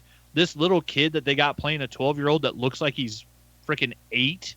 He's this little tiny kid, and man, he has so much of this movie on his shoulders, and he acts his little ass off. It's an amazing acting job from a very young kid. And then, yeah, Jesse Plemons is in it. Kerry Russell, both fantastic acting jobs from them. And then the special effects on it, they go straight Jaws. The least you see of the monster, the better. Nice. And so, like, you get glimpses, little shadowy bits. And then once you do finally start seeing some more full reveals, it's extremely well done special effects, practical, and I'm guessing a small mix of CGI. It looks like mostly practical because there was a list, I think, of 8 puppeteers at the end of the movie. So it's literally like it's a creature that's extremely large and has a lot of moving parts. But yeah, it's a solid script, great acting, a fantastic atmosphere that's just dark and kind of depressing that carries throughout the whole film, but really well done. It's like an 8 out of 10. Like it was a solid movie. But yeah, it's of the 3 movies I saw this weekend, I would say Antlers is the one to go watch if you have HBO Max and you want something nice and scary, a good horror film. Fucking fantastic. If you want to see some good action, some great fight sequences, go watch The Kingsman because it had a really lot of good fight sequences, some great action in it. It's just, I don't know. It didn't leave you with that fun feeling in your heart that the first 2 Kingsmen did. This one's a little more depressing, but also it's a prequel, like going into World War One. So I mean, what about World War One was fun? Nothing. Like, yeah, it's very dark. But yeah, definitely Kingsman was solid. Antlers, I think, was the best thing I've seen this week. Oh, and if you hate yourself, watch Texas Chainsaw Massacre. Yeah, if you have no taste in horror films, go enjoy the new 7th movie called Texas Chainsaw Massacre on Netflix, and you'll love it because it's not good. Is it the 7th one? I was guessing. I literally tried to look on Flickchart to rate it. 8 or 9, maybe? And I had to type in Texas Chainsaw Massacre, and the list that came up, I think there's at least 5 films now that are 1, just 2, called 3, and 4. Is there 5? Well, because they redid it in the 90s, and they redid it in the 2000s, and then they did Texas Chainsaw Massacre, The New Beginning. So there's like 5 movies, I think, that are just, the title is Texas Chainsaw Massacre, and now it has a parentheses and a year in it. Don't forget Leatherface. Yeah, but there's a bunch of them. The other thing we did was we hadn't done it. Usually we've been trying to go for like the first Saturday of the month. We were a little behind this month because of everything going on. We did Family Draw Night last night. It was Jana's choice chance to pick again, and I got lucky in the picks where she drew 2 Motu characters first. She gave me Trapjaw, gave Fashion Evil Lynn, and then she ended up having to draw Bruno from Encanto. And yeah, I was pretty damn happy with how my Trapjaw turned out, and I'm actually going to color him with my new Dick Blick colors. Because Cool. I did me a nice little Trapjaw in my book here. So yeah, I'm going to enjoy actually using some of my new markers. Ordered 3 different sets of different types of markers from Dick Blick Supplies to try to find something that's almost as good as Copics, but maybe a hell of a lot cheaper. Because one of the sets I got was like 24 markers for $20, where Copic markers are like their retail price $7.99 a piece. And Dick Blick Supplies has them for like $5.39. So even then, it's $5 a piece for a Copic. They're still the best markers, but they're damn expensive. So I got 3 different types of Dick Blicks that I'm going to use to try to color this one, to try out different markers that maybe I could subsidize my Copics with. Maybe something I could lay down original colors and then use Copics on top of them. Something to just because Copics are so goddamn expensive. They're the best, but they're goddamn expensive. Chris, you gonna let that fly? What? He said he's gonna put that dick in that jaw. Mm-hmm. Sure. Put some Dick Blick on that Trapjaw. Yeah, that's what I said. Mm-hmm. I'm not playing these reindeer games. You can't trick me. All right, Ben Affleck. Use the bomb in Phantoms, yo. Bomb and Phantoms, yo. Never seen that movie. It's on par with DVD. Yeah, exactly. Yeah, Texas Chainsaw Massacre is like DVD. It's a 6 out of 10. It's got a couple of good things, but mostly it's And you depressing. still come back for it every time? Is that what? Yeah, it's annoying. That's on you. Okay, and yeah, that does remind me. I did do one other thing. The PTB went up this week for Yep. what the fuck do they call her? What they call her? Sudoku. Whatever.